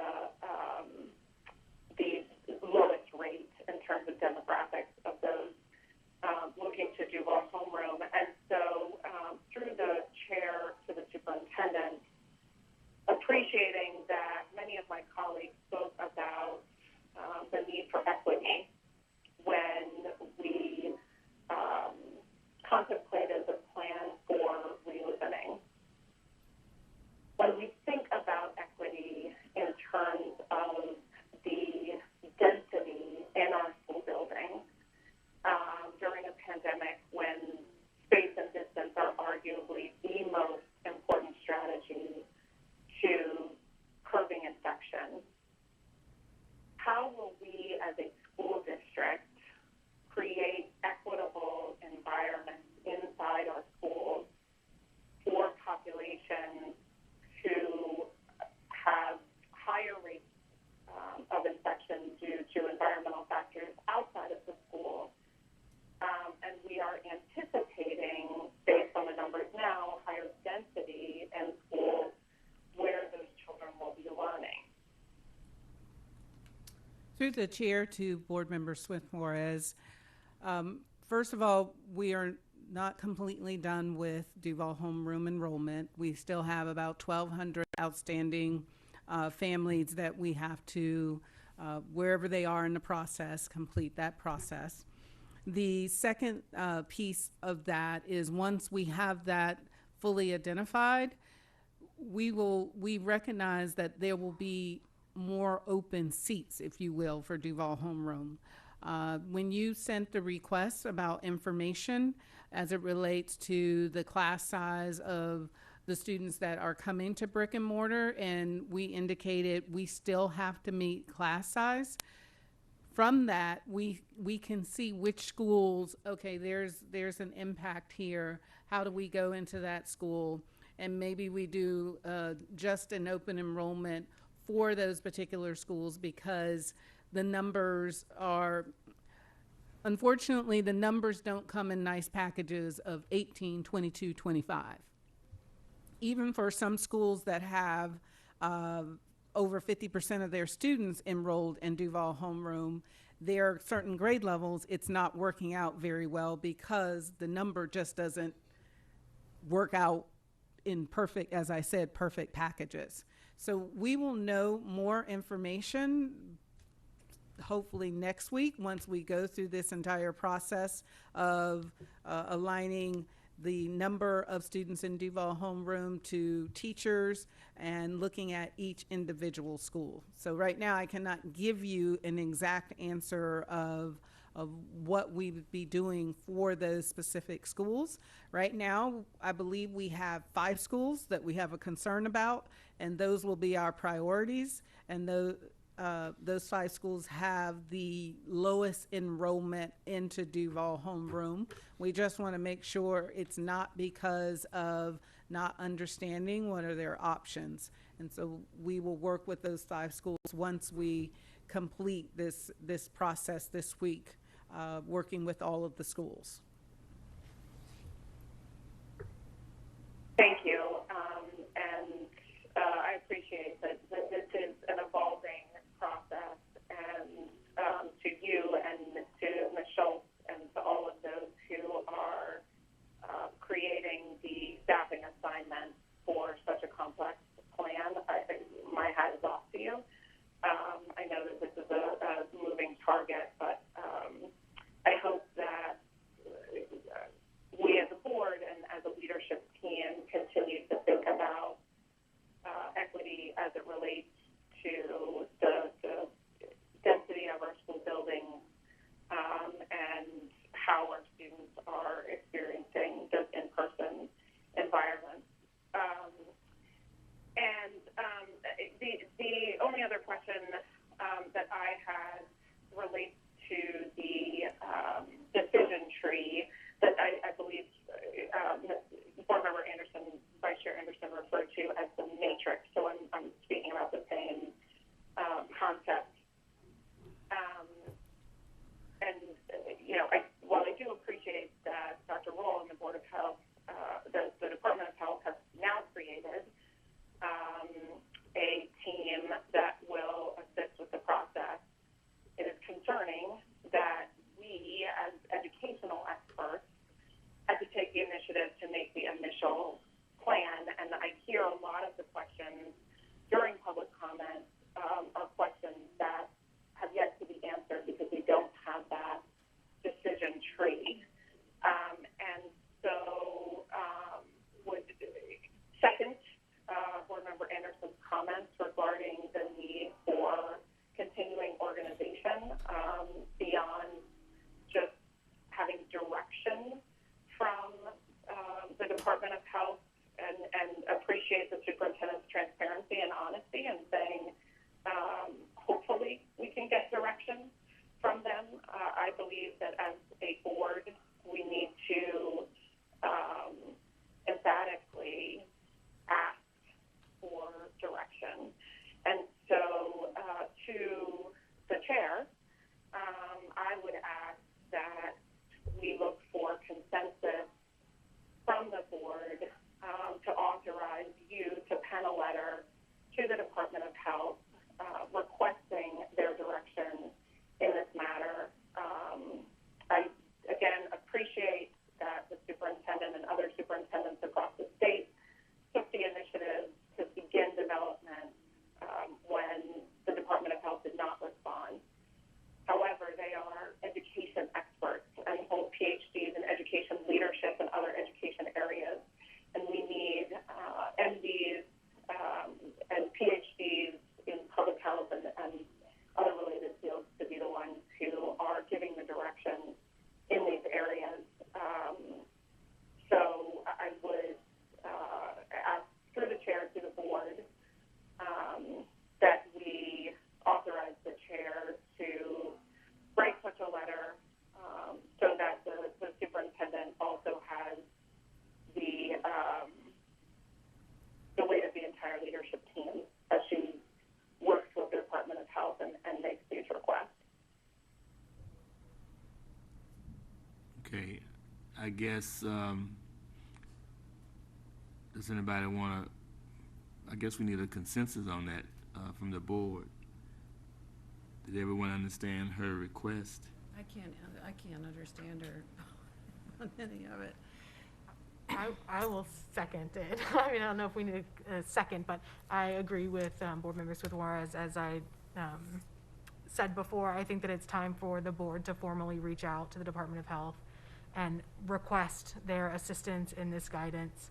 I know we have been working, and the superintendent has been working with the Department of Health as well as other health officials, but at this point, the executive order is really clear about, if we needed to make any other decisions based on community health, we need the Department of Health to give us that guidance and to support any recommendations we might make.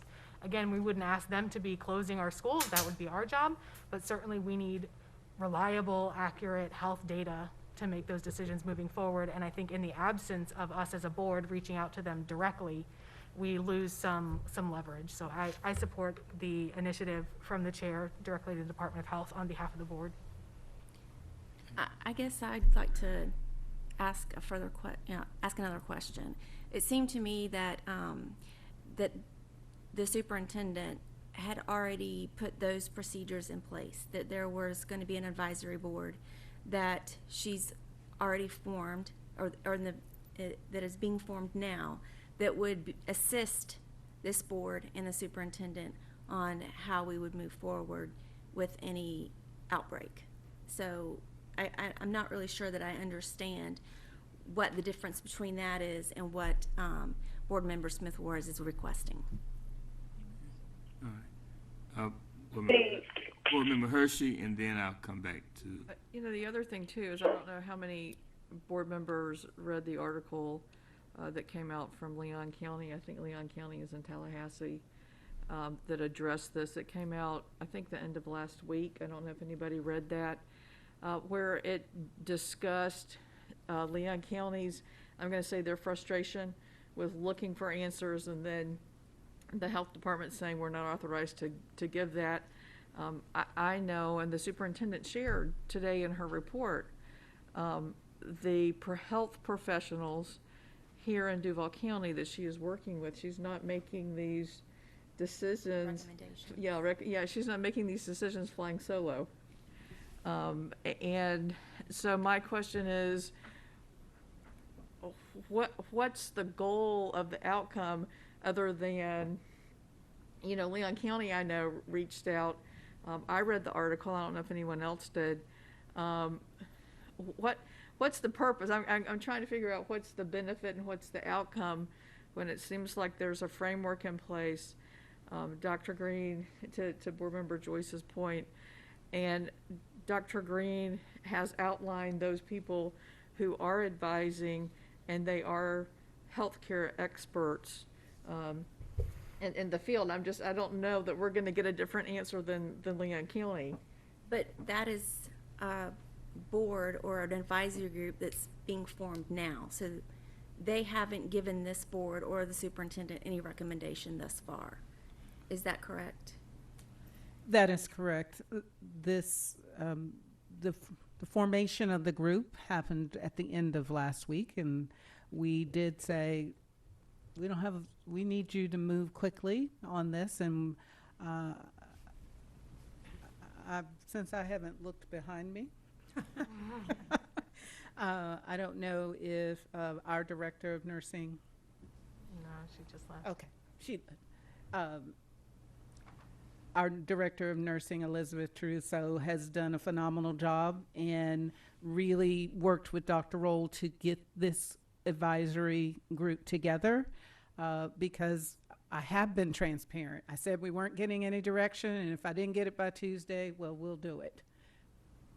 When we did it, then all of a sudden, oh no, we're going to help. We're going to help you, and we're getting this advisory committee together. Dr.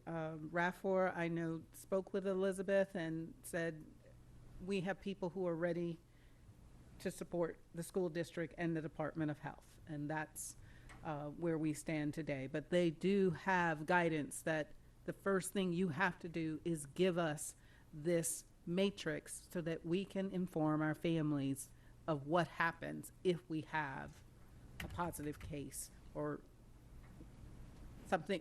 What constitutes an outbreak? Yeah. I mean, for me, it might be 2 people, and I determine that's an outbreak. But for the Department of Health, who is the official entity that is supposed to give us guidance, that may not be considered an outbreak. And so that's why we pressed them with initiating. Then if you won't give us guidance, then you leave us no choice but to determine that. And that's what started the process. Okay. But I will say I think it just sends the message that as a leadership team, the superintendent and the board, that we're all on the same page, and that we really are expressing that we appreciate the formation of this advisory committee and that we truly need your direction in whatever the board decides they want to put in that letter. So I don't think, I think it would be helpful that it just shows we're very much like the plan. You don't have to do this, but it does show that we're working collaboratively together to move things forward. I think Ashley Smith Juarez wanted to respond. Thank you. I just was going to respond to Board Member Joyce's question and then a couple of clarifying points. So the task force or the committee that has been formed by the Department of Health, and so their charge comes from the Department of Health.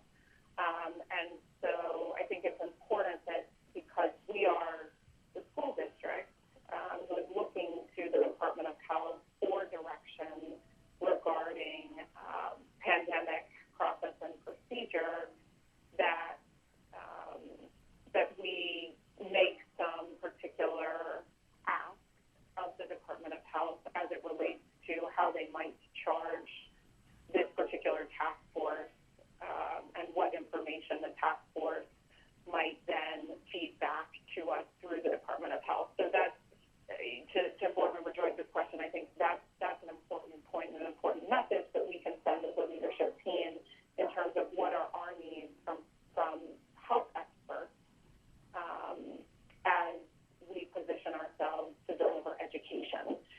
I think that, we certainly, and Vice Chair Anderson had articulated a number of points earlier, that to have a threshold for community case counts and rates.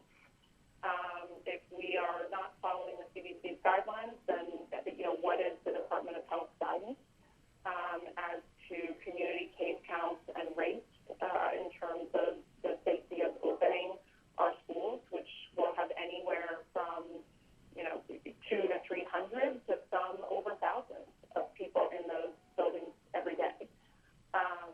So I think we need to know that. I think we need to know, to the superintendent's point, what constitutes an outbreak. I've received a number of questions about what constitutes close contact, or what constitutes who would be informed when a case is reported. I've heard question about what direction would we give to families who may detect their own case outside of the school, of a family member, not necessarily the students. I've heard question about what would constitute classroom versus whole school versus regional or otherwise closure. And so I think we have a lot of questions that have been asked that we would need the direction of health experts to answer, and would hope that we as a board would support our superintendent in seeking those answers. Okay. Board Member Willie? Yeah, through the chair, in that same vein, it's exciting to see the board that the superintendent has sort of set up coming to fruition. My question is along the same line. So on the back end, if they are meeting with them and they bring would they be able to bring a recommendation, just advising? I think that's the big delineation between what they do and what we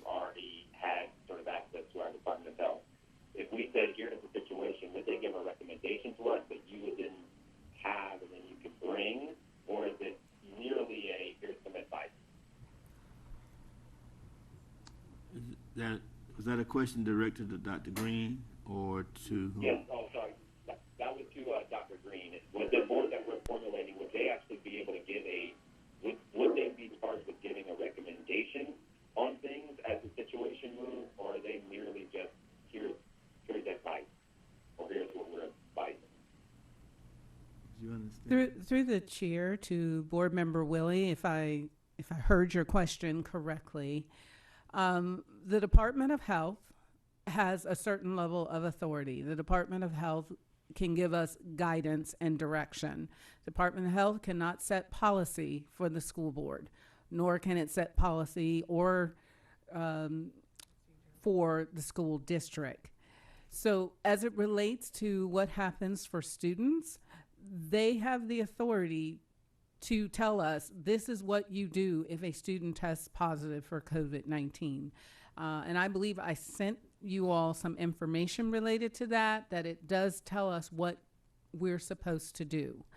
The goal, if you're asking me as the superintendent, is that they are giving us a matrix that it at least has very clear direction what we need to do.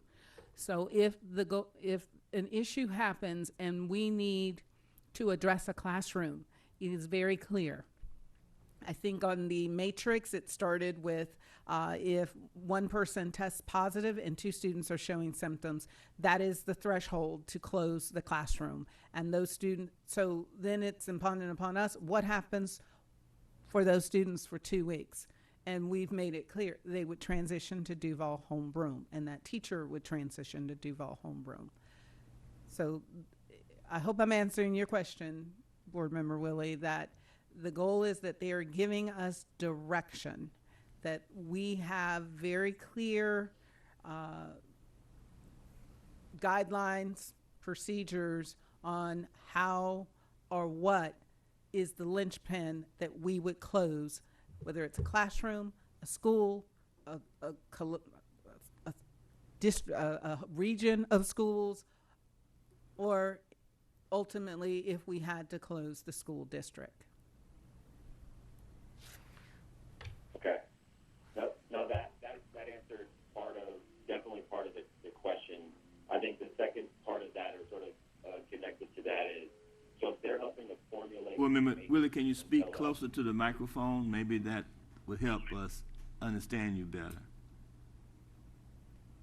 How about, is this better? No. It's not. Just a little bit. It's better? Use your basketball voice. Yeah, go ahead. Coaching voice. Yeah, teacher voice. So the second part was just around, so if this group is formulating the matrix for us as we're going through it, as we are in situations, are they actually giving recommendations based on the matrix and based on other outside factors, because we know what to do on the inside, but is this board also using outside factors and what we're doing to help make recommendations on larger issues, school closures and or district closures? Through the chair to Board Member Willie, I cannot tell you today that I know the answer to that because, again, we started the wheels in motion. The committee is coming together. I do not know whether they are going to say, well, we think you should also use ABC information as it relates to the community as part of the decision of whether to close a school. I don't know that answer as of today. Again, we told them you have a very tight timeline and we need you to meet and meet frequently to get the matrix completed for us. Does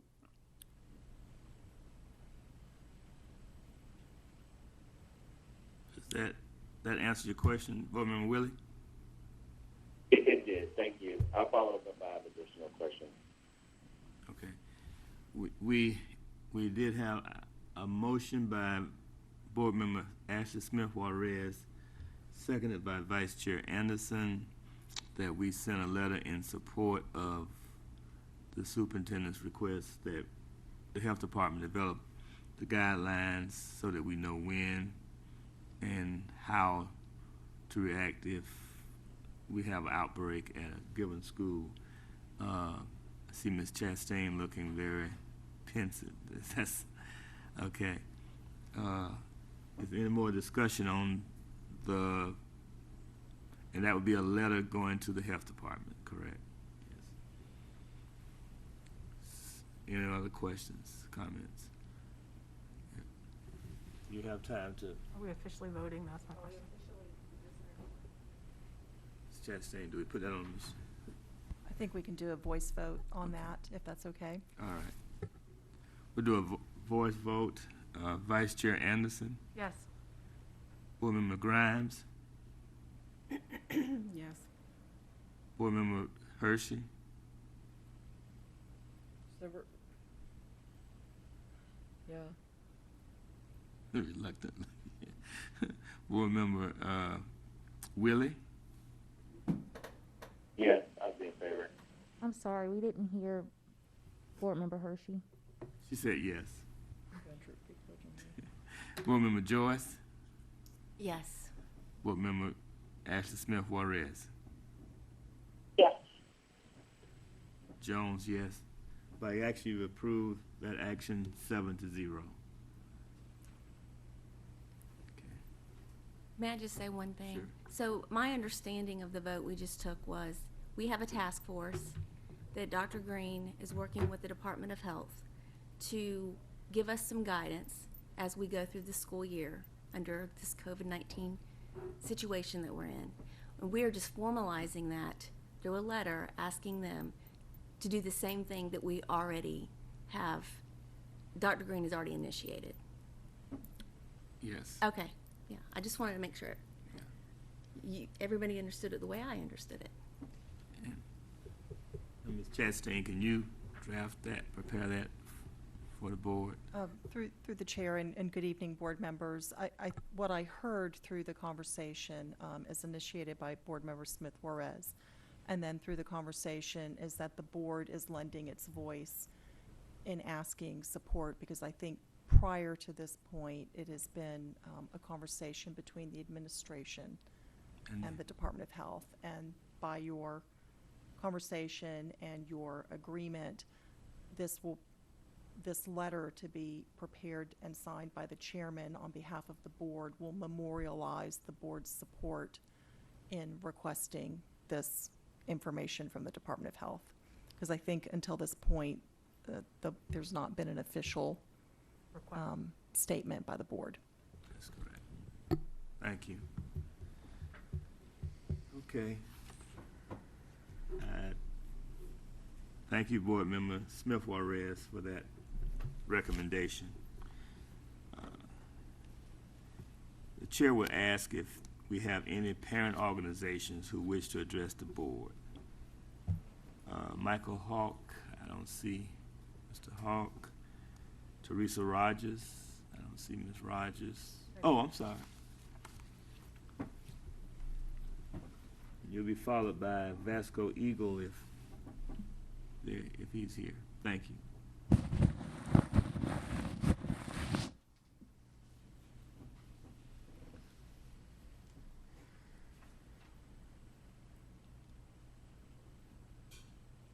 Good evening, Chairperson Jones, school board members, Dr. Green, Teresa Rogers, President of the Duval County Council of PTAs and PTSAs, sharing tonight on behalf of DCC PTA.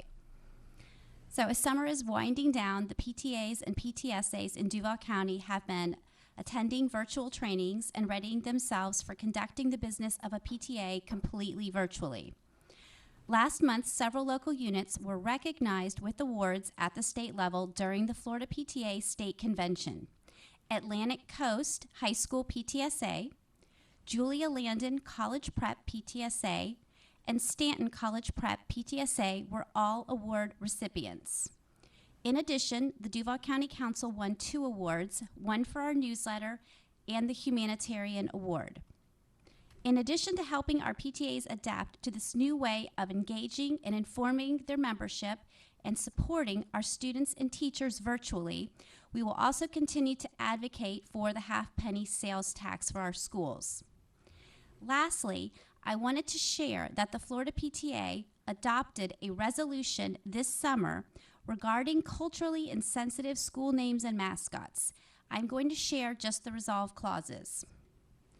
Be it resolved that Florida PTA and its constituent associations call for and support the renaming of schools which have culturally insensitive names. Be it resolved that Florida PTA and its constituent associations call for and support the replacement of school mascots which are culturally insensitive. And be it resolved that Florida PTA and its constituent associations advocate for school, community, and stakeholder input in the renaming and replacement process. I can email all of you a copy of the resolution in its entirety, and I can include it with my report. Thank you. All right, thank you, Ms. Rogers. Vasco Eagle, Aaron Hutchinson. Okay.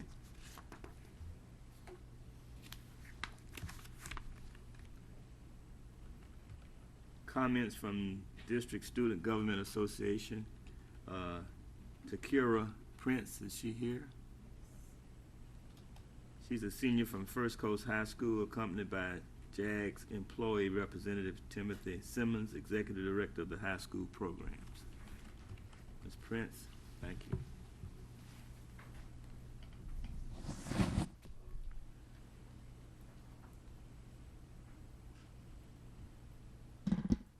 To Chairman Warren Jones, the Honorable School Board members, and Superintendent Dr. Diana Green, I am Takira Prince, a rising senior and JAG's representative for First Coast High School. The Jacksonville Association of Governing Students gathered on Wednesday, July 8th at Douglas Anderson to discuss race relations in schools. Along with myself, JAG's leaders from Ribault, Robert E. Lee, Mandarin, Sandalwood, and Ed White High Schools were in attendance, to name a few. The goal of this meeting was for us as student leaders to discuss ways current issues can be addressed. We began the meeting challenged with the question, what are some of the barriers to school spirit or unity? Students responded with ideals stating that scheduling creates a divide, intermingling does not happen often in classes, and that students feel more comfortable in classes with those who look like them. The subject brought forth the idea of minorities being underrepresented in AP and honors courses, and how opportunities are distributed among schools that are categorized as Title I. Discussing this topic led to the question of what are some possible solutions to these barriers. Students presented ideas such as proactive and involved administration, an educated student body, a system of accountability for students to report teachers for their wrongdoings, and conduct assemblies to showcase the diversity within schools and highlight our similarities rather than our differences. We ended our meeting discussing how JAGS can demonstrate the change that we would like to see in both our school and community. I personally would like to see the district make students aware of current events in today's society and strive for unity in both our schools and community. At First Coast, Unity Day is celebrated by encouraging students and staff to wear orange to signify the importance of being one. Dr. Tracy Pierce suggested that we think of the change that we would like to see 2 years from now. We responded by stating that we would, one, like to see diversity and enthusiasm in staff. I am a firm believer that smiles are contagious and that simply one teacher can change your entire outlook on life. Secondly, we all agree that equality in school funding would assist in providing students in all schools with equal opportunities for post-graduation success. Lastly, we agreed that celebrating all cultures by conducting a unity parade or a cultural fair would provide students the opportunity to learn more about those that may not look like them. The JAG's Next Step initiatives include a mixed-up lunch, district symposium, presenting ideas to administration, and deciding how students at each school will best receive information. I will end with the same quote Assistant Chief Wayne Clark concluded our meeting with. Helen Keller stated, "I long to accomplish a great and noble task, but it is my chief duty to accomplish small tasks as if they were great and noble." Thank you. Thank you. Well done.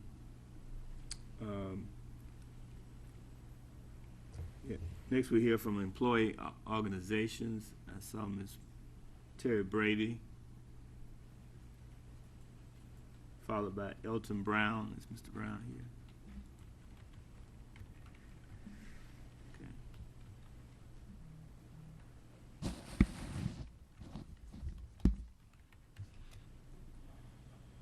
Good evening, members of the board, Madam Superintendent. First of all, I have to start off by saying thank you. the press conference this afternoon on the potential health care issue. It's probably precedent setting not only for our county, but it's precedent setting for this entire state. I think that we are going to be taking the lead in showing value and honor and respect to all of our employees that we represent, from the custodial workers to the cafeteria workers to the teachers, the paraprofessional, office personnel, administrators, superintendent, and even school board members, because we all benefit from that tremendous commitment that I hope y'all will be voting on in September to all of our employees. Times are tough right now, but when you take care of your employees and their families on these insurance policies, that's one less thing they have to check off of a list to keep worrying about and fretting and wringing their hands.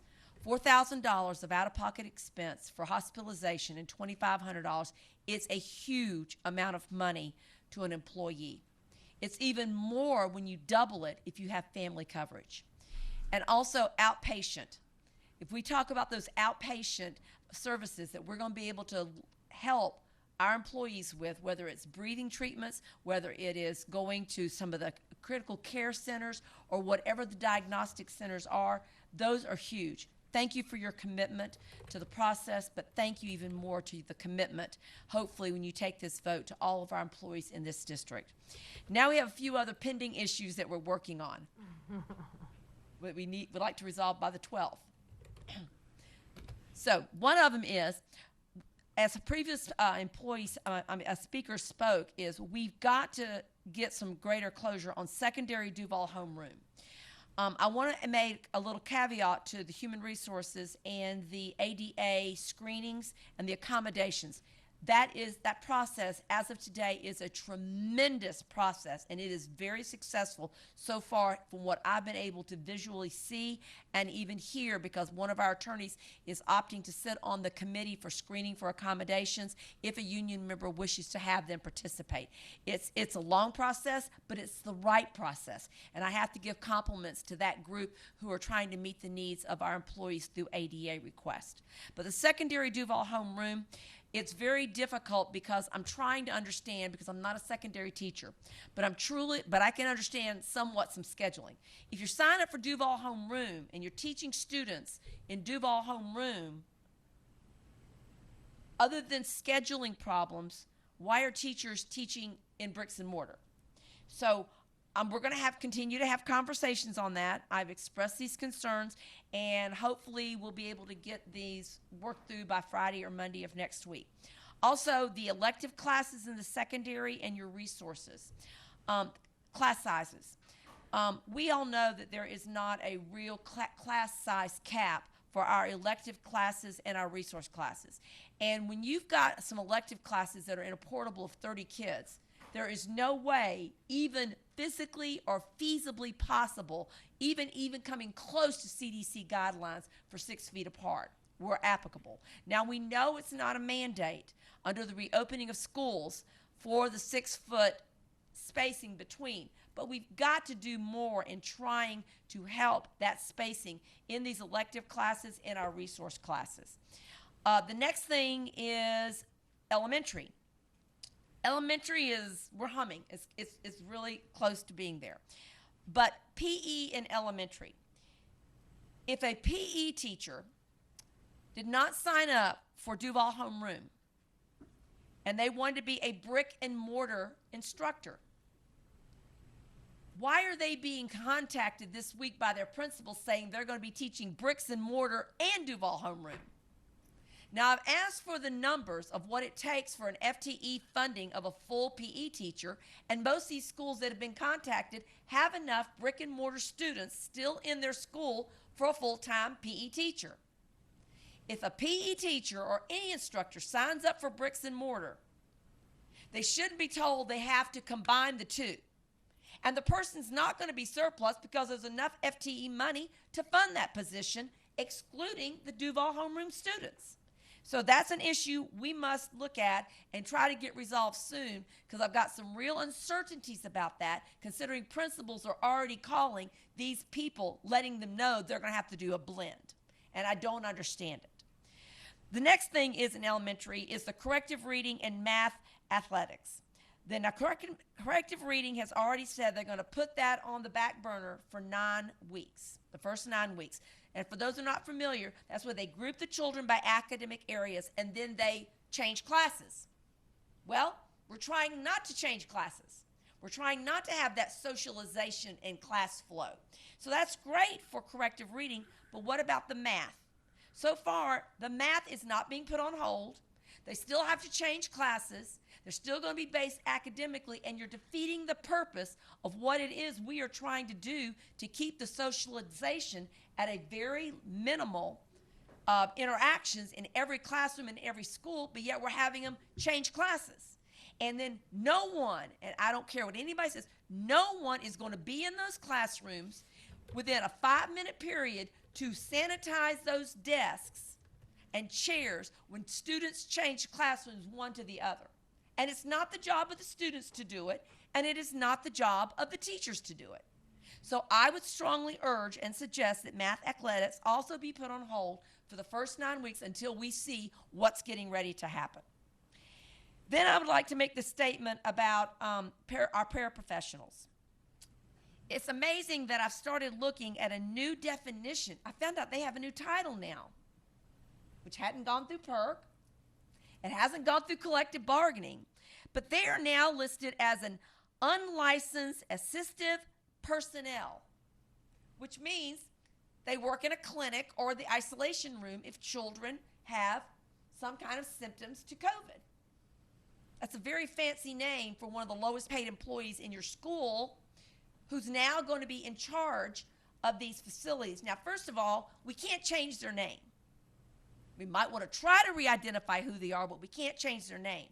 And then if our paraprofessionals or office assistants or anybody else is involved in this, it should be a strictly voluntary basis. Because that means, A, you've got a student who's already been identified as a potential COVID patient or has those signs, they haven't been tested yet, and they're going to be sitting there assisting with this. Now, just like we did during spring, we had paraprofessionals who worked at schools putting together packets. They rode buses, handing out food and the other information that was there. Again, this should be, again, a 100% total volunteer. And it shouldn't be an administrator telling them, well, honey, it's your professional responsibility. What else do you think you're going to do here if you don't do this? There's a lot they can do, okay? And in their job specs, it always says assist with clinics, but those job specs were written 10 years ago or 15 years ago before we had COVID. That needs to be readdressed, and we need to change that wording and that reclassification. The next thing is I'm looking forward to our Code of Conduct Committee to finalizing our language on the utilization of masks for our students in the schools, and I'm appreciative of the superintendent and others saying that these are mandates with masks or the shields, but we've got to have alternative actions that teachers and administrators can take if students refuse to wear their mask. If they drop their mask in elementary or middle or high school, if they lift it up to breathe, I get it. But if they refuse to come every day without a mask, or if they take it off all during the day because they're trying to be all that, that should be a violation of the Code of Conduct, and disciplinary action should be taken. We've got various proposals on the table right now, and hopefully we'll be able to get that resolved in the very near future. Now I'm going to get to my last issue, members of the board, and that's our ESE, Exceptional Student Services. When I talk about ESE, I'm talking about push-in teachers, our ESE centers, our PRIDE units, our CSS units, our interpreters, our one-on-one paras, and our job coaches and our VE. Now, ladies and gentlemen, I can tell you, no manual has been done yet for these individuals. They have not been communicated with yet, other than they're going to have a mask and gloves, and they're going to have hand sanitizers, and oh, by the way, they might have disposable gowns to wear. And we will give them instructions on how to dispose of that gown. Okay, you take it off, you roll it up, you put it in a bag. Does that mean when you're catheterizing students, when you're tubular feeding students, when you're changing diapers, when you have CSS kids where you have to restrain them and carry them to the office, what is the real protection of these employees? Now, I've expressed this since July about our ESE classrooms. Our teachers want to teach and they want to be there. But we've got to have more stringent health guidelines than just telling them you're going to have a mask, you're going to have a shield, you're going to have gloves, and oh, now we might be buying you disposable gowns to wear. These are our most fragile students, and the needs are there, whether you're occupational therapists, physical therapists, paraprofessional, or teachers. But because they're our most fragile students, they also are more fragile when it comes to their health needs. And all the more reason those angels who choose to work in a lot of these classes where most educators would not, they deserve to have more than just being told the standard, I'm going to give you gloves, I'm going to give you masks, I'm going to give you hand sanitizers, and oh, by the way, we might buy you disposable gowns. So these are my concerns that relates to here. We have until the 12th. Every day we're checking things off our list, and we've checked a lot off of our list. Matter of fact, it used to be a couple of note tablets, and it's getting better and better every day. But I have to bring these to your attention because these are the things that are still pending. They're important issues. And you might say, well, Terry, they're not really important issues. Well, they're important to these employees who are there doing the job for our students in our district every day. So again, I have to thank you, each of you here on the board, for bringing up our healthcare issue in the September meeting, and the superintendent for her guidance through this and the commitment to our employees. And we look forward to resolving these soon. Thank you very much. Thank you, Ms. Brady. Elton Brown, is he here?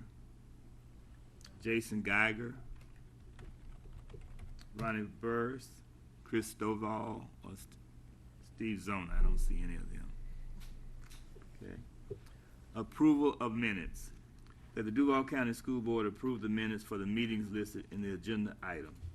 June the 23rd, 2020, committee meeting. June the 23rd, 2020, board workshop. June the 30th, 2020, special board meeting. July the 7th, 2020, regular board meeting. July the 14th, 2020, board workshop. July the 16th, 2020, special board meeting. July the 21st, 2020, committee meeting. July the 21st, 2020, board workshop. Is there a motion? So moved. Moved by Vice Chair Anderson, second by Board Member Joyce. Any discussion? If not, I call for your vote.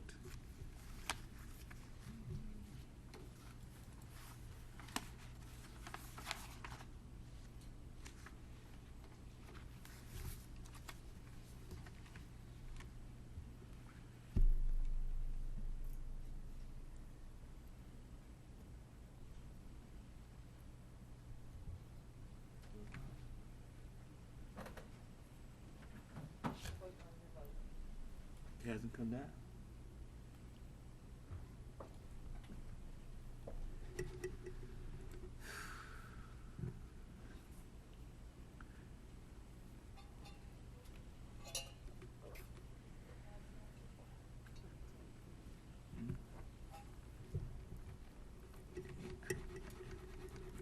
That's locked up. It's not moving. I'm gonna just do a voice vote. Record me, yes.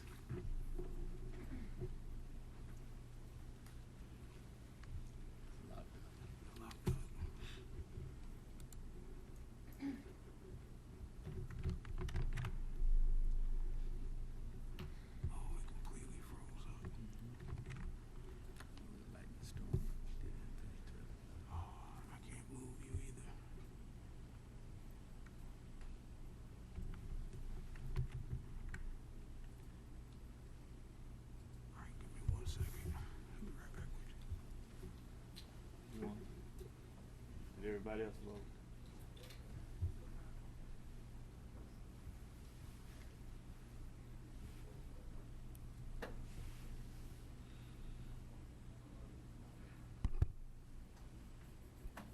It's passed 7-0. Okay. I'd like to ask you to approve that item 7-0. Approval of consent agenda. Are there any items to be placed on the consent agenda items for discussion? Hearing none, seeing none, I call for your vote. I ask for a motion. I'm sorry. Moved. Moved by Vice Chair Anderson, second by Board Member Joyce. Any discussion? Not a call for your vote. Record me as yes.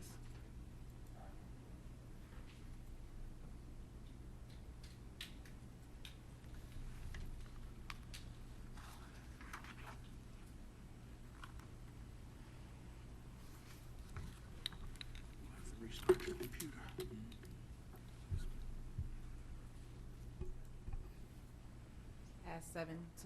It's passed 7-0. I actually approved the consent agenda 7-0. Discussion agenda, acceptance of the written request to initiate the renaming process for Andrew Jackson High School number 35, Gene Ribault High School number 96, Gene Ribault Middle School number 212. Board Member Willie.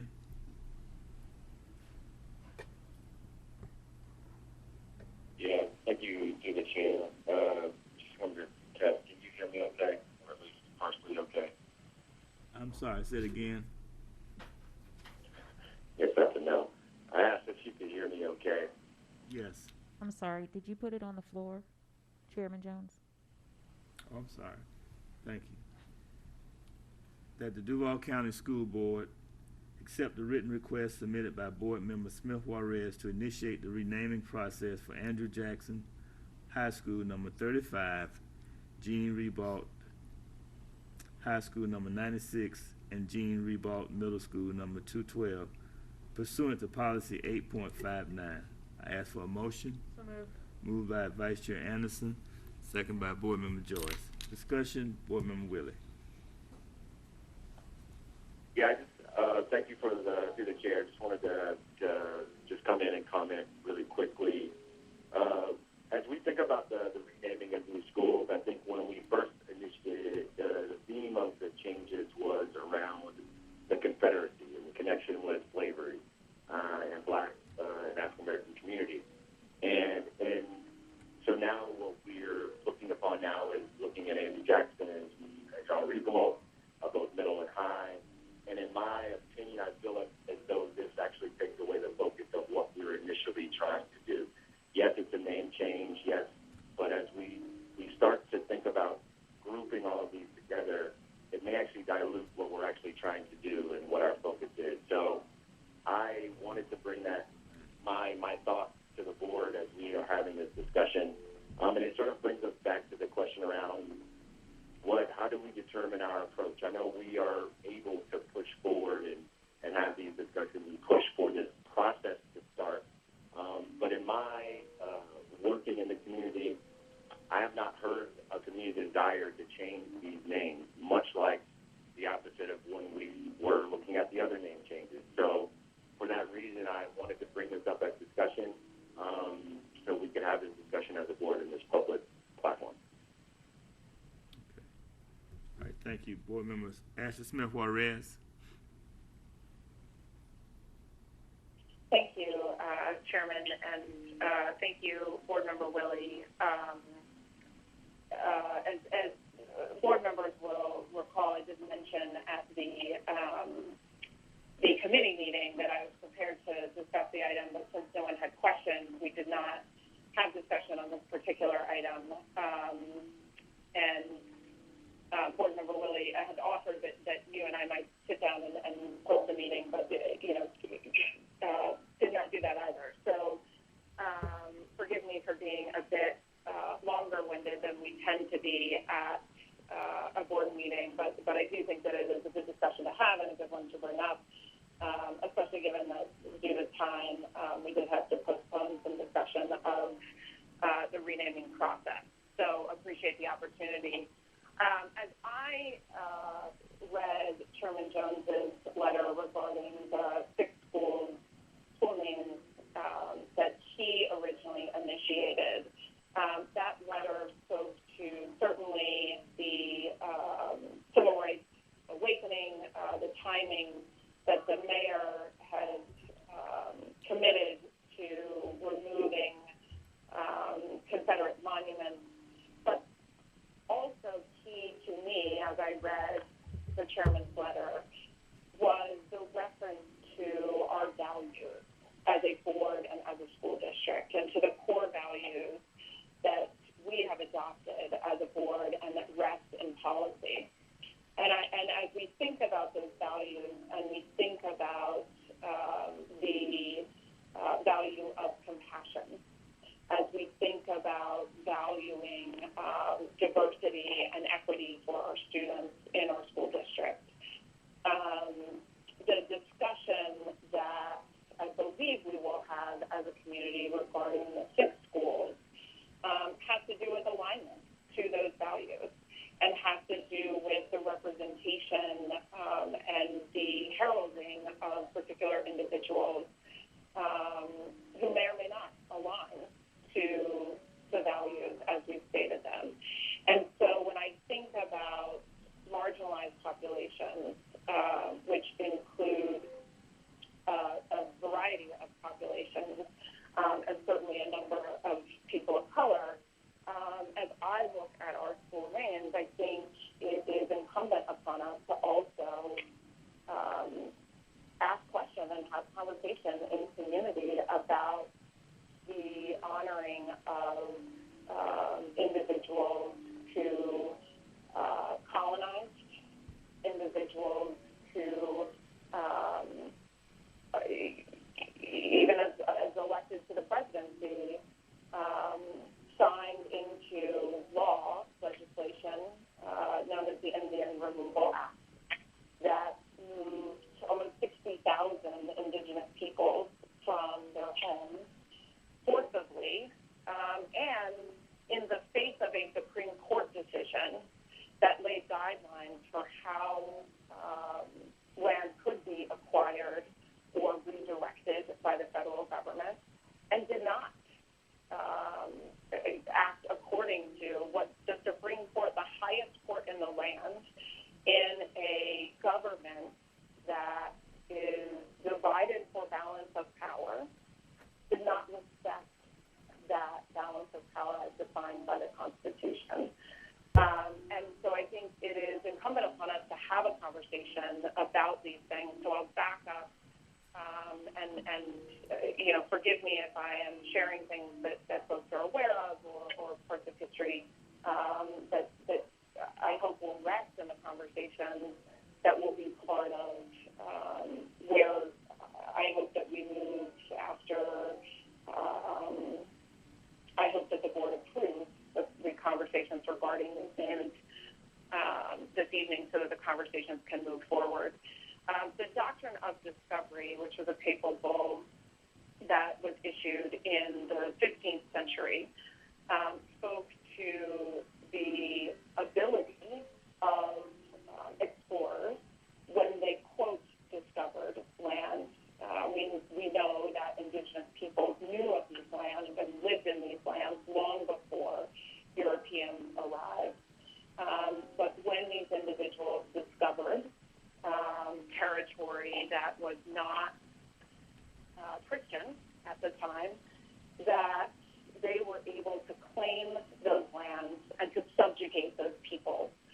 And part of the reason why, as we look at some of the demographics that the superintendent spoke to this evening in terms of those who have signed up for Duval Homeroom, we see that less than 1% of our students in Duval County Public Schools come from a Native American or indigenous background. Much of that is because of the legacy of the doctrine, the discovery doctrine, or the doctrine of discovery, that meant that these peoples were subjugated, that the First Nations of what we now know as the Americas were just really decimated by disease that was brought, which is an interesting dynamic to talk about in these times, and also were enslaved. Many of them knew the land well enough to escape easily. Many of them became sick after being enslaved. And so the population dwindled in this country, and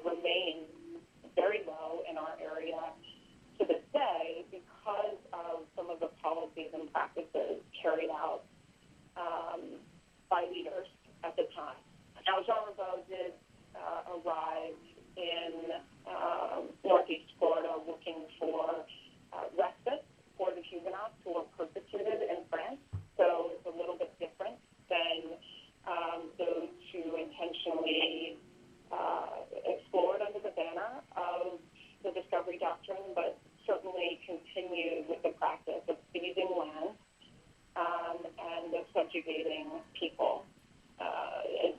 At his leadership decree, he returned to England.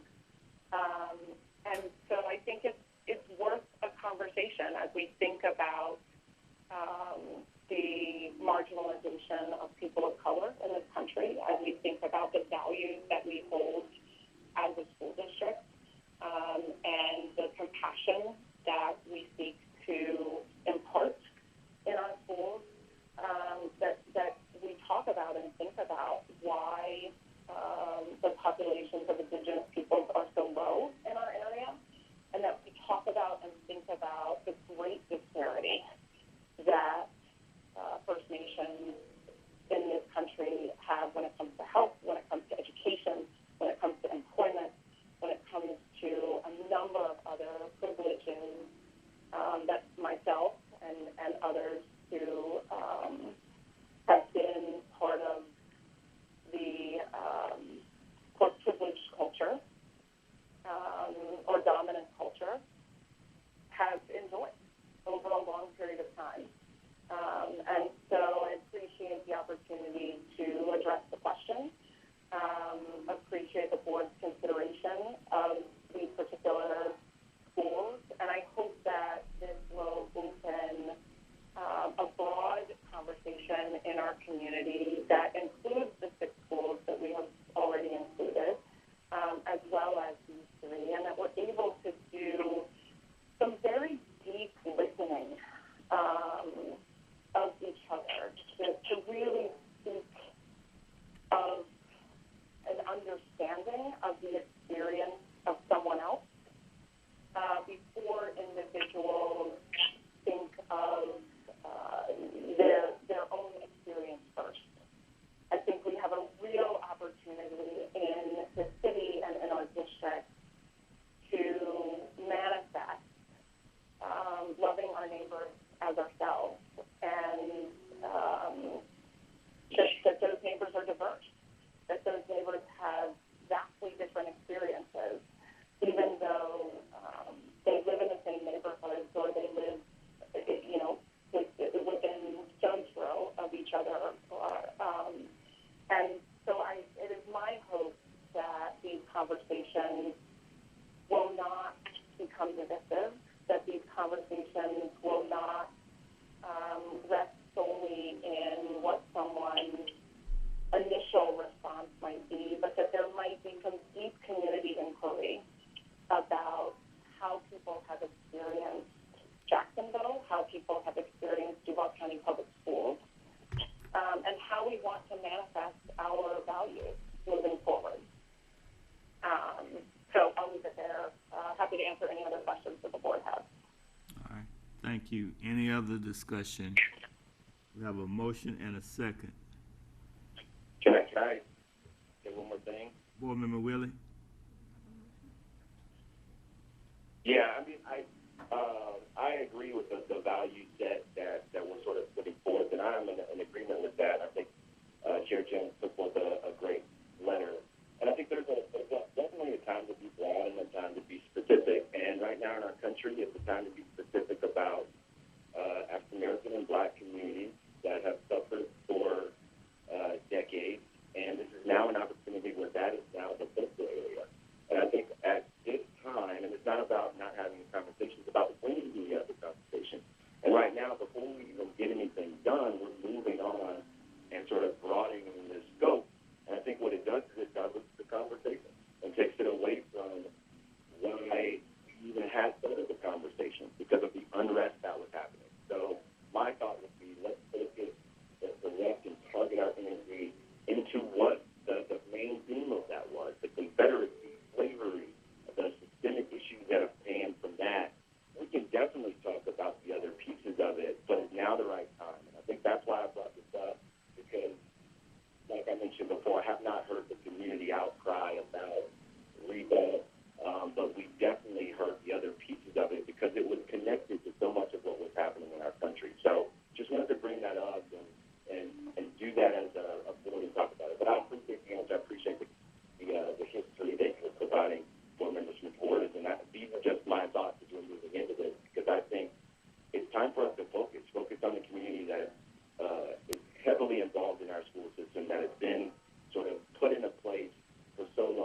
have an opportunity to focus and get a win, so to speak. And now I think what we're doing is broadening it, and we may not be able to get that win, in my mind. Thank you. All right, thank you, Woman Willie. Any other discussion or comments? I have a quick question. Vice Chair Anderson, and I'll come back to you. Yes, please, go ahead. Maybe through the chair to the superintendent, I'm sorry, if I can, I don't recall what the estimates were as related to a cost or expense to name changes. Do you happen to remember that? I mean, I know this is an impromptu ask. Through the chair to Vice Chair Anderson. When we look at high schools, that cost could be, depending on what's recommended to be changed, whether it's just the name or is it the mascot and colors. I think that cost can be over $200,000. For elementary and middle, it's a little different, especially elementary. You're not looking at changing gymnasiums and a number of those areas that may have a name carved into something. So I think when we put together all 6 schools, it came close to $1 million, but I do not have that like etched on the side of my brain. Sounds similar to what I remember. I don't remember. And my thought process as I'm hearing Board Member Smith Juarez and Board Member Willie speak, this is something that keeps coming up for me. So when Board Member Smith Juarez submitted her letter to the board, I do think that it's relevant that we consider we've got 2 additional high schools on the table and a middle school. So, that cost significantly increases to the district. I think one, again, as Board Member Willie points out, is something that's born out of the community, out of a movement, out of a loud voice that, I think we are all aware of. And I don't mean to say that in any way, relegate the importance of our value system, as Smith Juarez put it, related to other cultural issues. But I do think that a conversation about the cost of this and whether or not this is the right time to include all of those together, is something that's on my mind as I consider this vote. All right, thank you. I would just like to add, when the request came before the board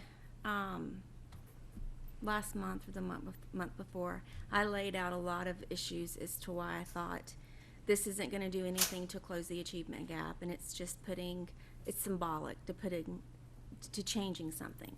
But at the end of that conversation, I said that I would support considering the name change. I am ready and willing to participate in the conversation, and it is our duty to respond and hear to our constituents. And if this proposal will allow people who live in that community where those schools are located to have a voice in the decision, the board's decision, that I was in favor of hearing all of those voices.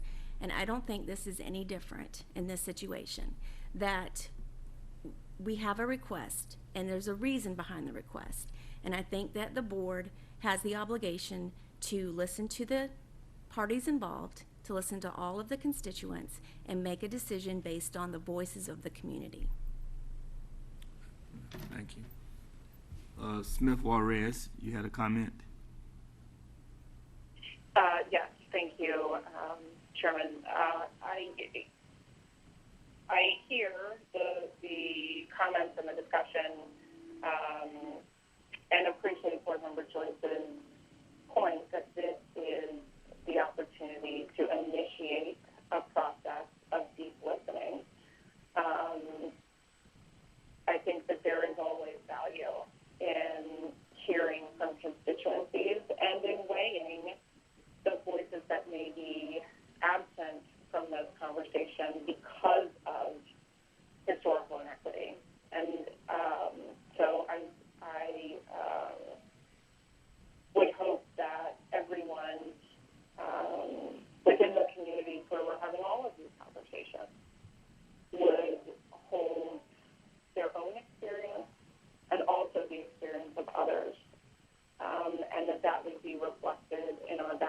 as a school district. As it relates to cost, I also had made, comment and certainly had some question about cost as we initiated this process. While the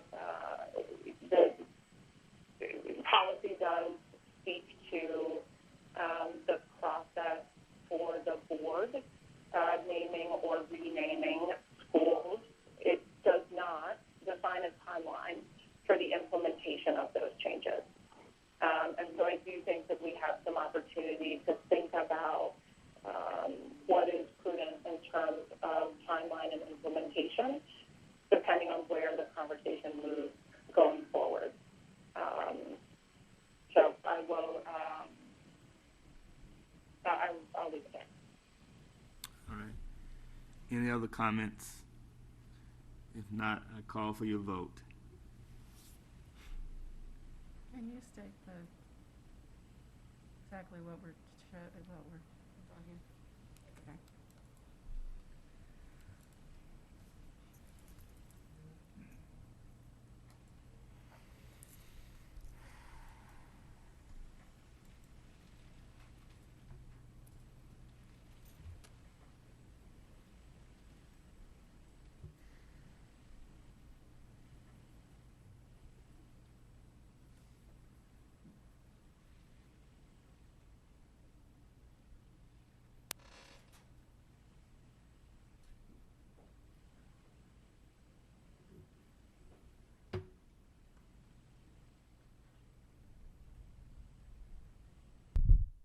You've approved it 6-1 with Board Member Willie voting no. Okay. I actually approve that item 6-1. Board Member Willett in the negative.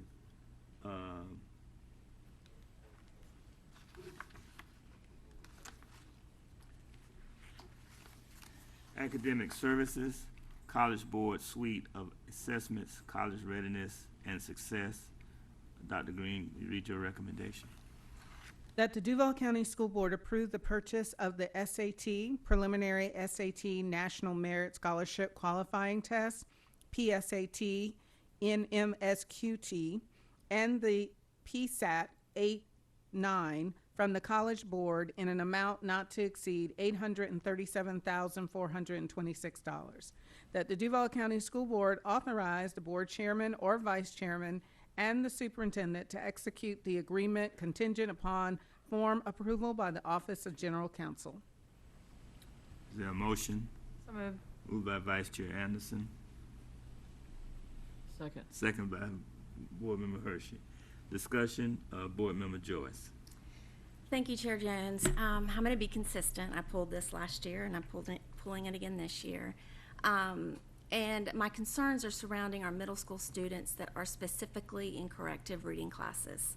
As a former middle school teacher, I have proctored this test many times, and my personal experience with these students affords me the opportunity to ask this board to reconsider administering this test to these students.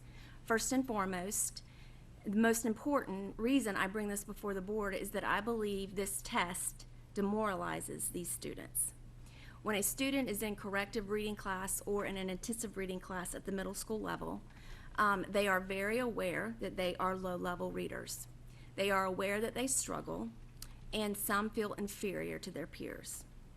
I have personally witnessed these students begin this test with confidence, and shortly thereafter, confusion and frustration is evident. Many will start to Christmas tree, and some will just merely put their pencil down and lay their head on their desk. Administering this test to these students does nothing for their self-confidence, and is just another reminder that they are so far from where they should be, which is on grade level. Furthermore, when we get the test results back, we don't use these results to drive instruction. If we are going to take precious instructional time away from these babies, that data from those tests needs to be useful, and it's not. Second, we hear teachers say that we over-test students, and we do. We have baseline testing, and we have mid-year scrimmages, and we have DAR testing, especially for these students, and we have EOC testing, and we have FSA testing. And I believe that this is one test that we have the power to take away and we can utilize this time for meaningful instruction in the classroom. Third, by reevaluating who is tested in middle school, which is what I'm asking, and adjusting the current procedure, we can save the district a few $1,000s and ensure that we are utilizing the very limited instruction time we have with these students to actually improve reading proficiency. All right, thank you. Any other discussion or comments? Seeing or hearing none, I call for your vote. Chairman? Board Member Smith Juarez. Thank you. I'll just say briefly that I appreciate Board Member Joyce's comments for all of the reasons that I have stated previously. I think that it is important that all students are able to participate in this assessment. I think that it can serve as a practice tool. It can serve as an initiating opportunity for students to have exposure to tests that they will need to take later on, so they're not seeing it for the first time when it quote unquote counts or is more important to their college readiness and college assessment. So I think it provides an opportunity. But I think Board Member Joyce brings up some really good and instructive and important points that we can build on as a school district and really take notice of and internalize how we can better approach this test and its results for students who are in middle school. That this is an opportunity for us to think about how are instructors preparing students for this test. Are they explaining that it is fairly early for them to be taking it? And so anything that they are able to demonstrate is of value, that it is something that is looking toward their future, and that gives them an opportunity to begin to practice a skill set that will be important to where they move later in life, and to creating a wide array of options for them to choose the path that they feel is most suited to them. So I think there's a lot that we can do in terms of the approach to the test, so that students know and understand what it is and why they're taking it and what the opportunity is for them.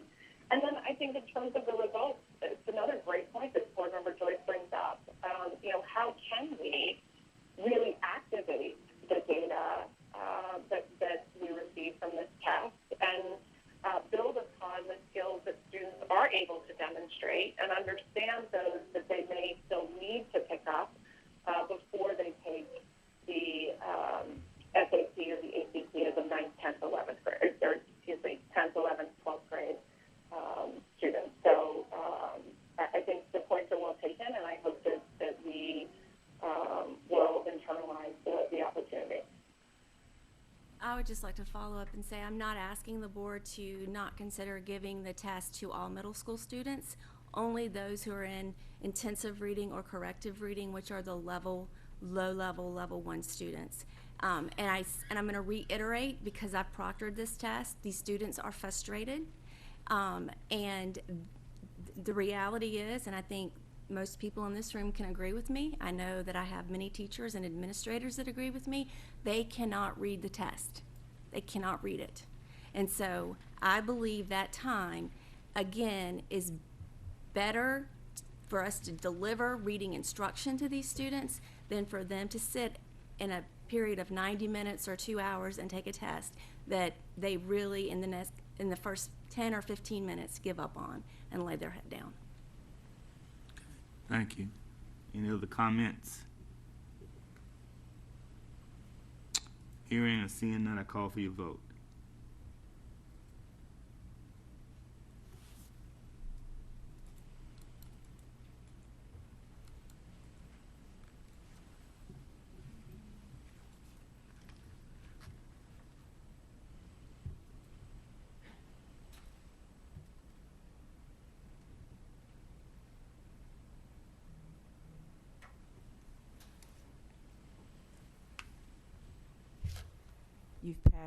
You've passed 6-0 with Board Member Joyce voting no.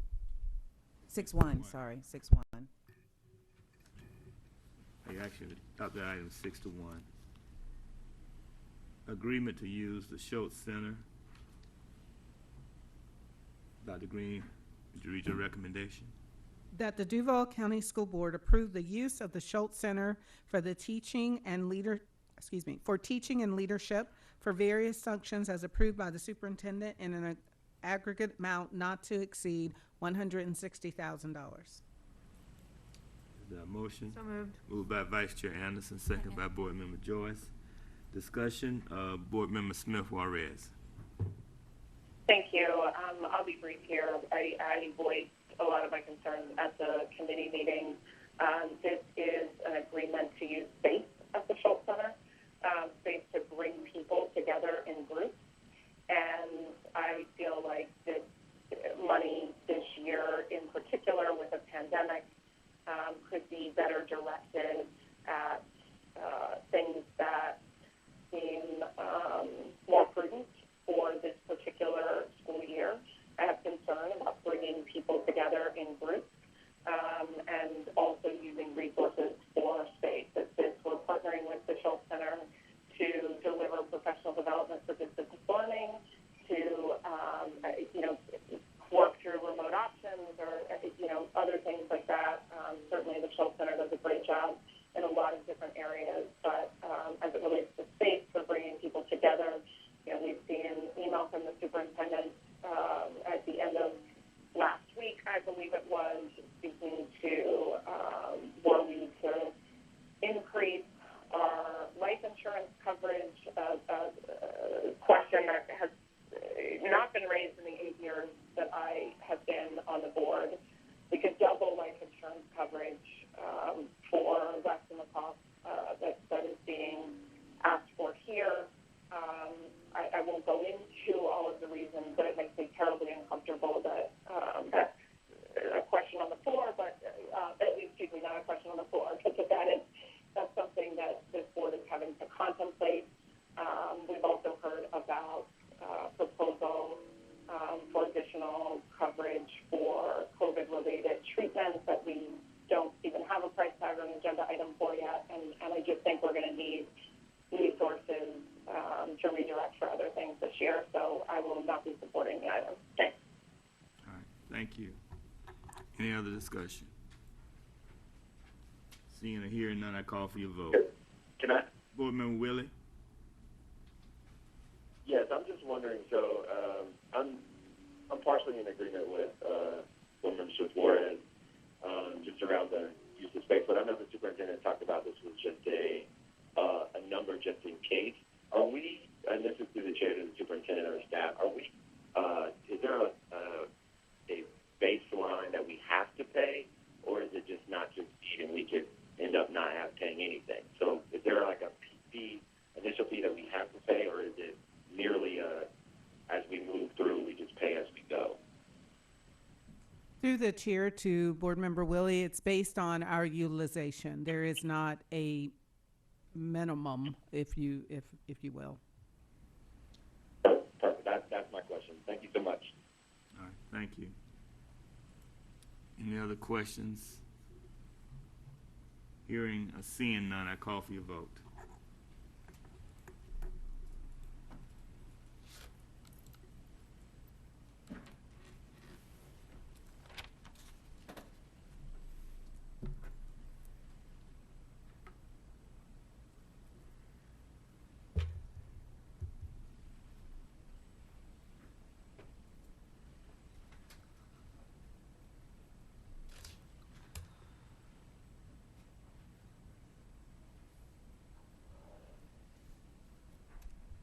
You approve this item 6-1 with Board Member Smith Juarez voting no.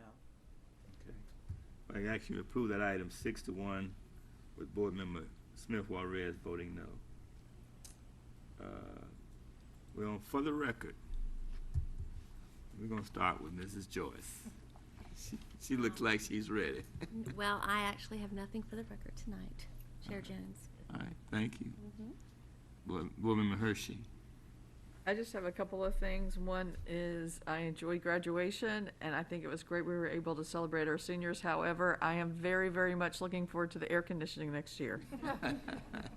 I don't know if Board Member Joyce is, but I am for one, but I'm glad we were able to celebrate our seniors. And so thank you, Dr. Green and principals and everyone who made that happen. Just like to remind everyone that this weekend, August 7th through the 9th, is tax-free weekend for back-to-school shopping, if anybody wants to take advantage of that. And just on a different note, remind everybody that early voting has begun. You have an interest in I that? do have an interest in that, so I just like to remind everyone. I do too, thank you. Vice Chair Anderson? Thank you. I am double checking my notes. Yes, graduation, it was so nice to be able to get those kiddos together and celebrate them. Thanks to PRI and to the district staff for being able to pull it off. I know that there was some controversy about some situations and some setups, but I'll tell you, my Fletcher kids did a great job. They had masks on the whole time. The parents were spread out in the stadium and in the stands, and Mr. Pfaffman, the valedictorian, did an incredible job with his speech, and I think that it was moving to be able to get those kids together and all that they've endured this school year. So that was wonderful. The last thing that I'll say tonight, well, sort of, it's a little longer, but I'm going to try to be brief, is related to the reopening and the plans and the executive order. And I think that it is relevant. I'm going to pull this off for just a second. To look at what the executive order asks of the school districts. And the reason why we're having this conversation about the Department of Health, because in the executive order, in the final whereas, it says, whereas school reopenings must be consistent with safety precautions as defined by the Florida Department of Health, local health officials, and supportive of Floridians' young adults with underlying conditions that make them medically vulnerable. So as we look at informing the plans that we've submitted, but also continuing to make sure that the educational model that we have available for our students is the right one for our students in our community, we have to turn to the Department of Health. This is what it says. It says that school openings must be consistent with safety precautions as defined by the Department of Health. And so I need the Department of Health to define that for us. And so I'm glad that Board Member Smith Juarez brought that up for us this evening, that we'll be sending that letter over, because it's critical. If we did not have an approved plan by the Department of Education, there's some question about funding. And so I did some back of the envelope math. I spoke with our CFO to try to make sure that I had some numbers right. And the funding clause in the executive order, paragraph 3, section A, says that school boards and charter school governing boards will receive funding based on pre-COVID-19 FTE student membership forecasts. Rule 6A-1.0452 is waived to the extent that the department will not reduce the distribution of funds based on the July and October 2020 student surveys. That's great. So what they are telling us is that with an approved plan, they will waive these statutory requirements for enrollment. And we are paid based on enrollment. And so if we moved forward with a plan that was not approved, then we would be looking at not being able to be paid for students that are enrolled.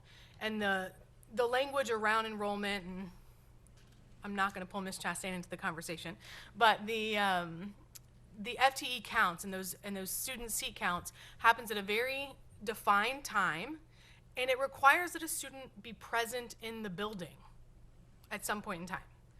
And so based on the numbers that we have for Duval homeroom, with around 36,000, right? Said 35, but we have 1,200 in the hopper, so we'll go with 36,000. And based on the Florida Education Finance Program's funding of students at $7,840 per student, per FTE, we're looking at about $280 million that we would not receive for students in Duval homeroom if we did not have an approved plan by the State Department of Education. So when people are saying, you know, this is up to you, you have to make a decision, that's a pretty big price tag when we're talking about the decisions that have to be made.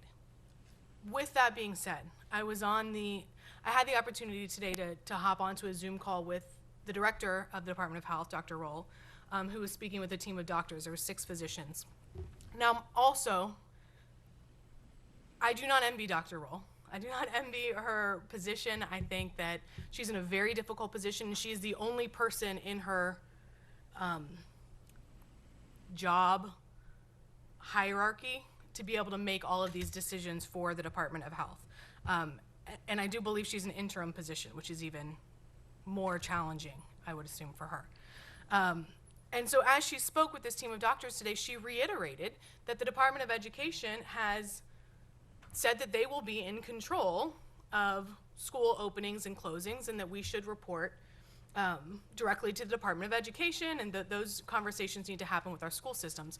Which, when I look at the executive order that says, I'll remind you, school openings must be consistent with safety precautions as defined by the Florida Department of Health, becomes problematic. It seems like a bit of a double bind situation for us as a school board. So we have these plans. They've been approved by the Department of Education. I understand that we are one of maybe the only to receive a waiver for a full-time brick and mortar setting.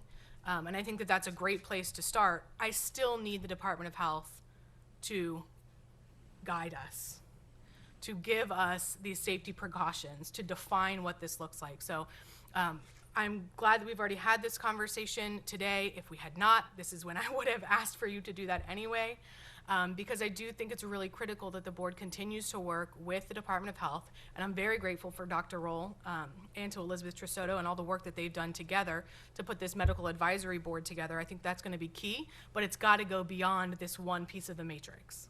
We've got to get more information about what is a risk to our community, so that we can then take some ownership back on making healthy decisions for our school system. The executive order, we have complied with that in that we have an approved plan from the Department of Education.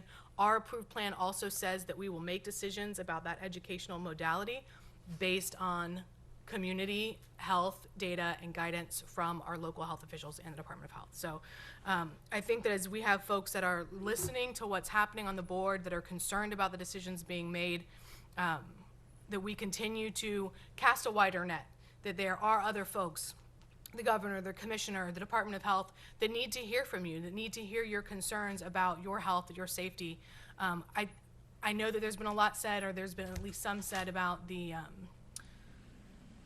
email from the district this week, reminding people of their professional ethics and standards and responsibility on social media.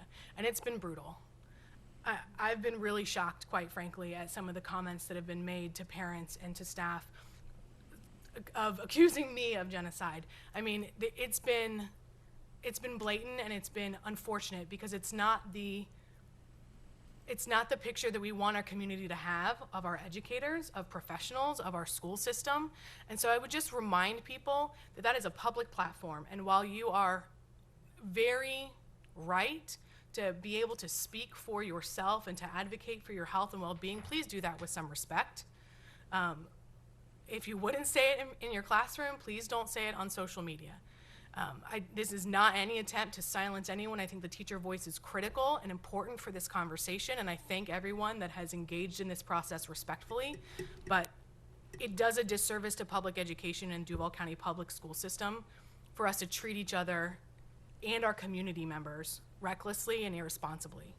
So, you know, there's a lot of moving parts here. Please cast a wider net. Let's advocate to the right folks so that we can do the right thing for our community and be kind to one another. All right, thank you. Board Member Grimes. I guess what I want to say is looking out here with what y'all have done has really been remarkable. And I really, I really appreciate all of what y'all have done, because I know this has not been easy on anybody. So please know that I certainly want y'all to keep it going. It has been brutal and a lot of times, and which is really, really sad. But I appreciate y'all. Thank you.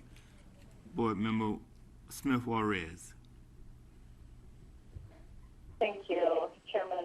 My phone battery is deep in the red, which I know will make Ms. Grimes have a sigh of relief that I can't talk long. But I want to just second the Vice Chair's comments regarding the economic implications of the executive order, as well as the need for public health data and public health direction to guide how we operate as a school district. The one caveat that I will add to the comments that have been made this evening is that we did not ask for a fully virtual option, as some other districts have done. So we don't know whether or not that fully virtual option would have been approved, or if there would have been some potential financial implications to attempting to open in a fully remote setting. So while I respect that that was the vote of the board, I think that we always have to speak with the caveat that we received what we asked for. And I appreciate the superintendent and staff contributions to that plan. I appreciate the board supporting the chairman in drafting a letter to make those requests of the health department to provide that data and to provide that direction. I think with those numbers, with that guidance, with that data-driven protocol, that we will be better with the mitigation efforts that our district is working so hard to put in place. But absent that direction, absent that data, we are doing the best that we can as education experts. And so I look forward to hearing the advice of the task force before the 12th.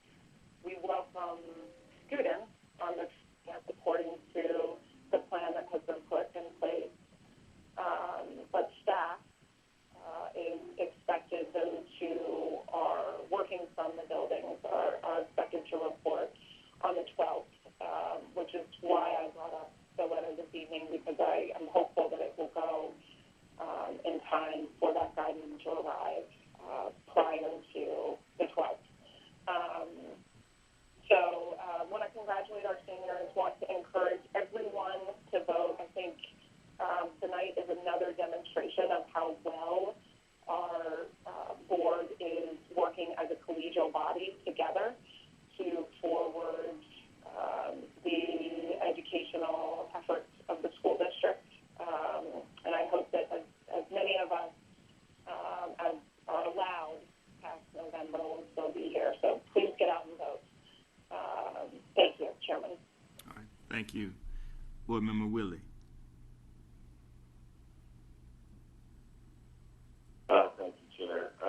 Just wanted to first, once again, people have said it, but this school district, the superintendent and staff, they can add to their resume vivid professionals at this point, with so many different periods we've had and put so much work into it. And I'll say this, I know despite sort of an oppositional vote to the plan, once again, it wasn't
Thank you, Woman Willie, and I think this board is doing an outstanding job, and we thank Dr. Green for her and her cabinets and their leadership and their being able to pivot. I know we have to pivot in basketball. They always practice how to pivot on one foot, so we're doing it on the go all the time. So we appreciate that, and maybe we ought to look at having our next meeting on Zoom so we can understand what Board Member Willie and do we have to vote? Can we vote on that one now? But it's been a challenge, and I appreciate everyone's patience and understanding in this process. And Dr. Green has not said anything about this to the board, but if anybody wants to volunteer and help out on opening day, putting up I already said I would. put up some desk shields or whatever, I think we're ready, Dr. Green. So if you need us, we're here to help. And also, congratulations to all our graduates. I attended 5 of the schools in my district. The only one that was air conditioned was Palm Avenue Exceptional School. I really enjoyed that one. Dr. Green, I wondered if she was going to make it, but she made that one. She didn't pick all the other ones, but she came. Hey, we had fans at Lee High School. But that one was indoors, in the cool, in the air. But and those graduates were outstanding, and we I do have to give a shout out to Paxson School for Advanced Studies. They had almost $18 million in scholarships, and that's amazing. I mean, I went to a number of graduations, and that's amazing what they're doing at that school, and I just want to commend all those seniors who graduated this year. Thank you. Any other comments for the record? Vice Chair, is there a motion to adjourn? Moved by Second. Vice Chair Anderson, second by Board Member Joyce. All in favor say aye. Aye. Opposed? By action, the meeting's adjourned.